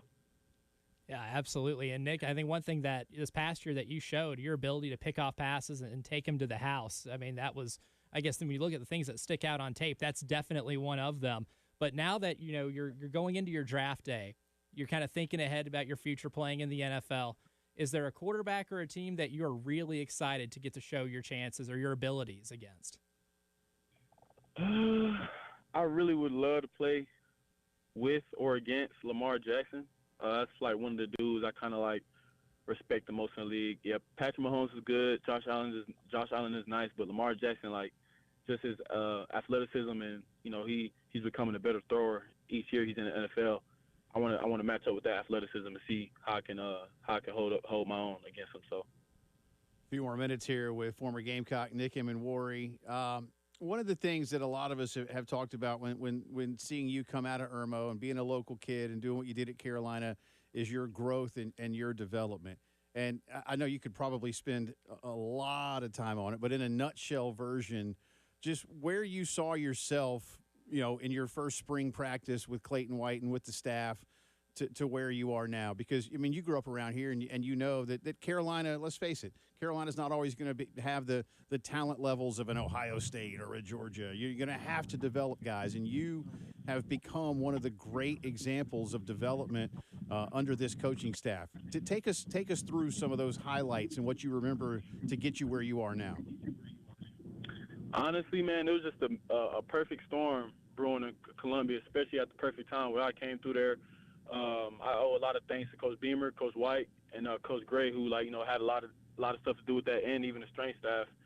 They had a lot of stuff to do with my development at South Carolina. Just like you said, Ohio State's probably gonna have like better dudes year after year, but at South Carolina, you got to get it out the mud, man. As they say, like, you got to really grind at South Carolina, put all your chips forward, especially from where I came from. South Carolina was my only Power 5 offer, so I didn't really have, everything how these other 5-star kids had. So I had to really get out the mud. No one really knew my name. Even when I committed to South Carolina, I was kind of like under the radar. A lot of people were like speculating. I remember a couple of dudes was like, why we keep getting 3-star recruits? Like, he's not going to help us. So I just remember all this stuff back then. But, I mean, honestly, man, that's just like you said, at South Carolina. Like, if I was at Georgia or Alabama, it would be no question I'd be a first-round lock. No question. No one's questioning anything. No one's thinking about it twice. But at South Carolina, man, you got to get it a little different, man. You got to get it out the mud. Got to grind a little harder. So it makes it better knowing I did all that. Coming from where I came from, Irmo High School 15 minutes up the road, 3-star recruit, only one Power 5 offered a first-round pick or potential first-round pick. Man, it's pretty awesome, and shows a lot for what Coach Beamer's done. So. And going back to your days at Irmo, Nick, I mean, your former coach, Coach Brand, is one of my favorite people to talk to. He's a fantastic interview, and every time I talk to him about you, he speaks very highly. How do you kind of remember that time playing for Coach Brand and being able to do what you did over at Irmo High School? Man, yeah, like you said, man, Coach Brand, he's a great personality, great coach, man. He has a great voice, man. He can talk. He can make anything sound good, Yeah. But playing at Irmo with Coach Brand was a great experience. But he taught me a lot too, man. He just instilled a lot of confidence in me early on, especially like just none of the offers were really rolling in, but he just knew, like, man, you're a different dude, probably one of the best cats he's ever had a chance to coach. So he used to tell me I'm a different dude all the time. He used to call me Superman. That was kind of like my nickname, Superman. So playing for Coach Brand was great, man. I think me playing for Coach Brand and him coming in was also a perfect storm. I think we changed the landscape of Irmo throughout the time I was there. So by the time we left, that was probably the deepest we went into the playoffs for a long time. And then after I left, it kind of like set the foundation for the younger guys to see me go succeed and stuff. So they kind of got a different type of hunger for the younger guys, and that kind of led them to deep playoff runs and just playing for the state championship this past year. So, Nick, we'll get you out of here on this. What are the Nick Emmanwori draft night plans? What you got going on tomorrow? Yeah, I'll be at Lake Murray, a couple of family, a couple of teammates, and a couple of friends, man, on Lake Murray with the fam, watching it. Just waiting for my name to be called, man. Just soaking it all in. It's been great journey, great ride. Thankful for all the Gamecock fans. Thankful for my time at South Carolina. Thankful for Columbia. I'm going hopefully, going to a whole new city. So be my last real time in Columbia for a while. So. It will. It's kind of hard to think about it like that. Good stuff from Nick Emmanwori. But, yeah, I mean, all goes according to plan this weekend. By, Saturday? Sunday? He's wherever, right? He's got rookie minicamp. Yeah, and Monday morning, welcome to the job, going to the team's HR department. That'll be fun. Paperwork. Yeah, exactly. Good stuff. Appreciate Nick's time. Drive around the SEC is next.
From the Wetzel's Automotive Traffic Studios, I'm Elijah Campbell. The few accidents to get to you, they're causing some issues on the roadways. We've got a pair of them on Clemson Road, one at Rame Road in North Springs, the other at Summit Parkway.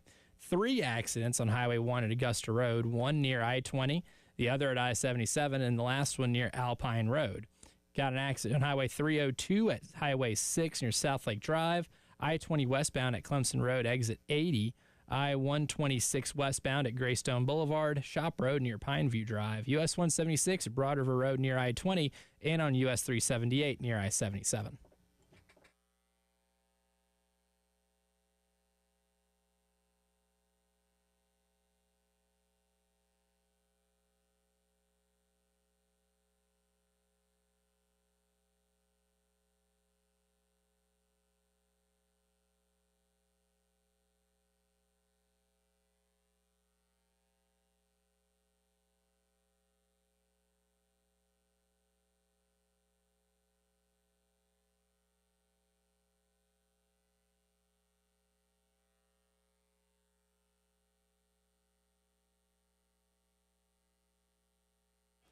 It is Drive Around the SEC time here on a Wednesday afternoon. Jay Phillips, Elijah Campbell with you. We'll start with baseball scores from last night. A lot of beating up on people last night, Elijah Campbell. Didn't happen here in Columbia.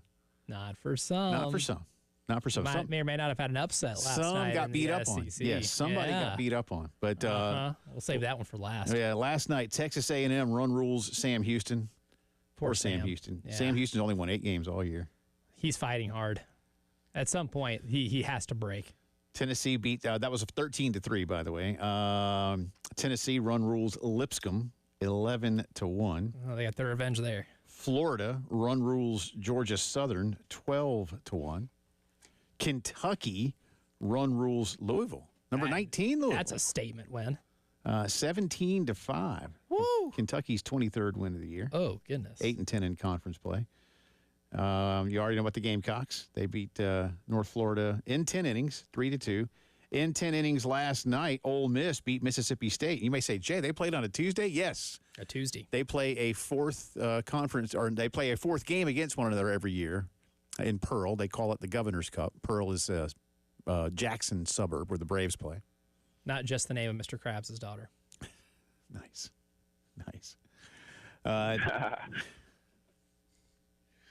It's good between that one and Kauai. Texas in Austin beat Texas State 14-11. Shootout. Yeah. Vanderbilt, top 10 Vanderbilt lost. Is this the one you want me to save? Oh, this is it. Oh, I'm sorry. I was thinking about the LSU. Well, game. this is the headliner. I'll come back to it then. Yeah, I'll come save back. it. I'll They come lost. Back. All right, I'll come back. But who? I'll come back to it. Alabama beats Samford 11-7. Oral Roberts upsets Oklahoma 5-3. Arkansas run rules Little Rock 10-0. Missouri State run rules Missouri. God bless the Missouri Tigers. 11-0, the final score in that one. Oof. Auburn and Georgia Tech, a thriller in Auburn. 1-0, the final score at Plainsman Park.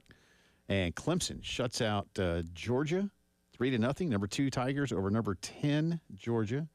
And Northwestern State run ruled LSU in Baton Rouge. Ooh. 13-3. But yes, the result of the evening that Elijah Campbell wants me to get to you in Nashville, Tennessee. The Middle Tennessee State Blue Raiders go into Vandy and win it by a count of 5-3, taking the lead in the top of the 8th and holding on. So congratulations Take to that, Tim Corbin. Elijah Campbell's Middle Tennessee State Blue Raiders. The official college baseball team of Nashville, Tennessee. How many Official. MTSU baseball games This is our state. did young Elijah Campbell attend while matriculating through the university? Plenty. As a student journalist and as just someone who was just there to watch some ball. Yeah, it's good. Well, that's a good win, man. I worked a lot with Jim Toman, former Ray Tanner assistant. sure. Jim Toman was coaching when I was there at MTSU. Storm. So I got to interview Jim several times my time at the school newspaper and TV station. And then, of course, on a Saturday, had nothing else to do, me and the fellas, if I wasn't working the game, Right? just go hang out. Nice. Free admission. So you go see free baseball. It's nice to just be outside and do stuff, It is. even if you're not doing anything other than using your eyes and ears. So I've watched a lot of Conference USA baseball, which back then, Rice was still kind of good. Uh-huh.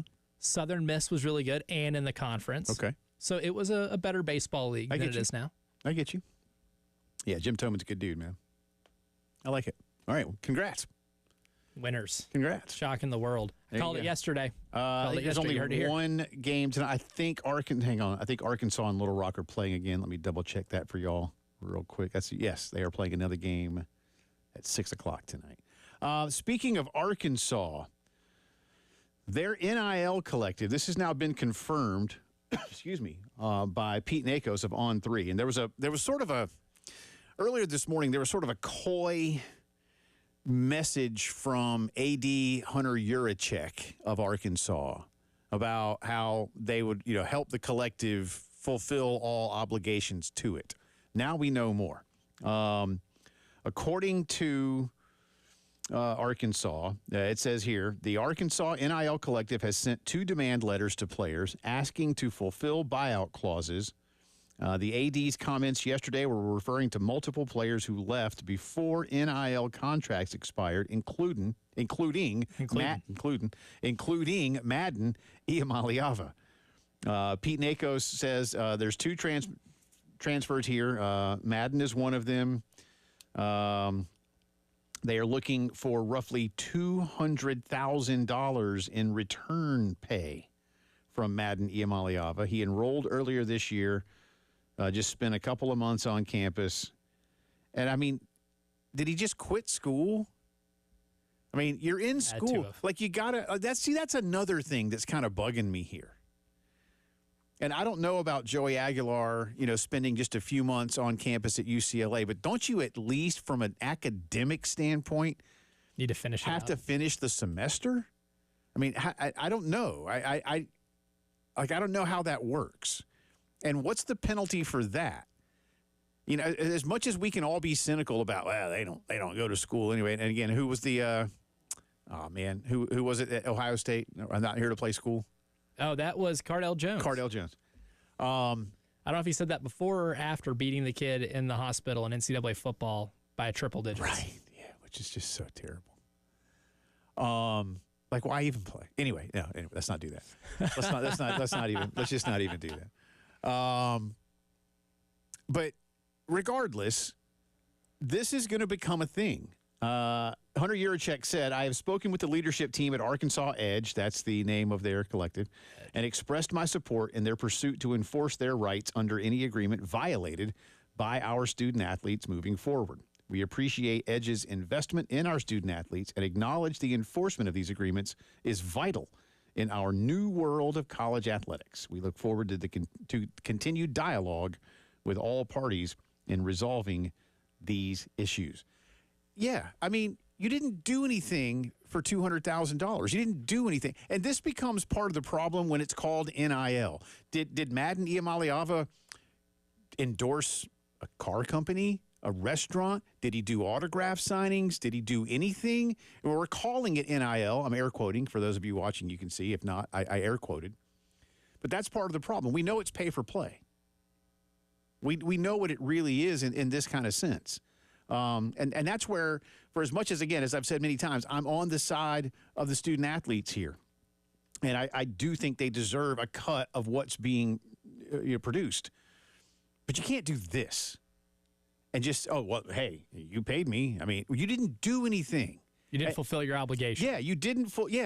Like, so, and I don't know if the future, look, you got to have, this is going to be another one of those kind of lessons, Elijah, where you need an even more ironclad contract. And there need to be strict stipulations about what happens if you leave. And if there's a term where you're, let's just say it's $1 million for a year. Now, maybe you prorate it, maybe you don't. I don't know if it's monthly. That's not up to me. That's up to the individual and the collective and the school when they sign their own contract. But in this case, I'll be very curious to see just how much the Iamaleavas push back on this. That's going to be the next step, obviously, is, hey, they said they were going to pay us X to come, and we came, and now just because we're leaving doesn't mean we don't get the money. Arkansas certainly feels otherwise. Yeah, because if you showed up to the party before the party started and you left before the party started, did you really attend the party? No. You did not. No. You did not. No. Party's at 8. I show up at 6:30 and leave at 7. Yeah. I can't say I didn't come to the party. No. That was a no-show. And that's what that feels like here. Pete reports most schools now include buyouts in revenue-sharing contracts or in NIL collective deals that are being transitioned to rev share contracts this summer. And then he cites the case of the kid Xavier Lucas at Wisconsin. Didn't work out well, and he went to Miami. I don't. This is the part I don't like. And I think you knew what you were doing if you're the Emmanwori office. They're not doing it right in a lot of people's minds. We'll see where it goes next. That's the drive around the SEC. You're listening to the Postgame Show.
Welcome back in. Final few minutes of the postgame show here on a Wednesday afternoon. Again, tomorrow, Ben Portnoy, our good friend, formerly of the state newspaper covering the Gamecocks, now covering the business of college athletics for the Sports Business Journal. He'll join us at 3:30. And speaking of the Gamecocks, our very good friend, Langston Moore, will be with Elijah and me tomorrow and Friday at 4 o'clock, talking draft and Carolina spring ball and brisket. How his daughter's softball team is doing. She's a college softball player now. Yeah, she's playing college softball. So all that tomorrow, plus more on baseball and keeping our eye. Again, the basketball portal is closed, but portal movement is still taking place. And there are several. Elijah and I were looking at it yesterday. I think this is good news. But we were kind of questioning the ratings process, but there's a lot of uncommitted 4-star point guards in the transfer portal. And then you look at the numbers and you're like, how are you a 4-star? And I was like, being a little loose with the 4 stars. I feel like everybody's a 4-star, but only it felt the best like it. or 5s. Didn't it feel like it? One of the names that we kind of batted around yesterday in terms of, why didn't you get this guy in for a visit? Justin Porter from my alma mater, Middle Tennessee State. A lot of MTSU on today's program. There is. Oh, buddy, is there. Every day I'm on the show, there's a lot of MTSU. But I mean, he had a solid year this past year. He's developed into a really nice player, and we kind of batted that around. Like, that would be an interesting fit. Yeah. And he, about, 2 hours after we had that discussion, committed to Clemson. Oh. That's not good. I saw that yesterday, and I was like, you got to be kidding. How about that? He had some pretty good. I mean, he Justin, he developed. He's good. Yeah, he developed. He's good. Do want to remind you, by the way, real quick, the Palmetto Citizens Federal Credit Union Grand Slam giveaway rolls on. No Grand Slams last night. I know this because they only scored 3 runs. Correct. If a Gamecock hits a Grand Slam, you could win cash. We're currently at $250. The pot goes up $25 every game. You can register at 1075thegame.com. So tomorrow night, the draft, I think I had it pulled up. You know what? I closed it out, though. Darn it. No, I did. Wait, hang on. No, I got it. Here we go. Here's the players that are invited to tomorrow night's draft. Tyler Booker and Jihad Campbell from Alabama, Will Campbell from LSU, Abdul Carter from Penn State, Matthew Golden from Texas, Mason Graham from Michigan, Travis Hunter, Colorado, Ashton Jeanty, Boise State, Will Johnson, Michigan, Jalen Milroe, Alabama, Malachi Starks of Georgia, Shamar Stewart of A&M, Cam Ward of Florida, and Max Hairston, corner from Kentucky. What did I say, Florida? Yeah. I'm sorry, Miami. Well, it says Miami Flo. I'm sorry, I did. Yeah, Miami. I did know he goes to Miami. I promise. And Cam Ward. A couple others. Milroe is interesting. I don't mean this. Look, I like Jalen Milroe, and I do think Jalen Milroe has a nice opportunity at the next level. I am going to bang one of my favorite drums here for a minute. I don't think Jalen Milroe is in any way ready to go into the National Football League and start, and I don't know what kind of role teams have planned for him when they pick him, nor do I believe Elijah Campbell that he's going to be picked tomorrow night. In fact, one thing I was reading this morning said that in terms of a first-round grade, and I suppose for different draft analysts and experts, that could maybe mean a little bit of a different thing. The consensus is that Cam Ward is the only quarterback to receive a first-round grade. Now, that doesn't mean he's the one that's going to get picked. Right. I think a lot of people think Shedeur Sanders and Jackson Dart are going to get picked in the first round. But I don't think Jalen Milroe is. No.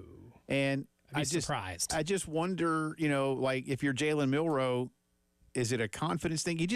And I just don't want a kid to, be there with his family and just sitting at a table in the green room, and there he goes, pick 26. We want to avoid the Brady Quinn thing. And 27 and pick 28.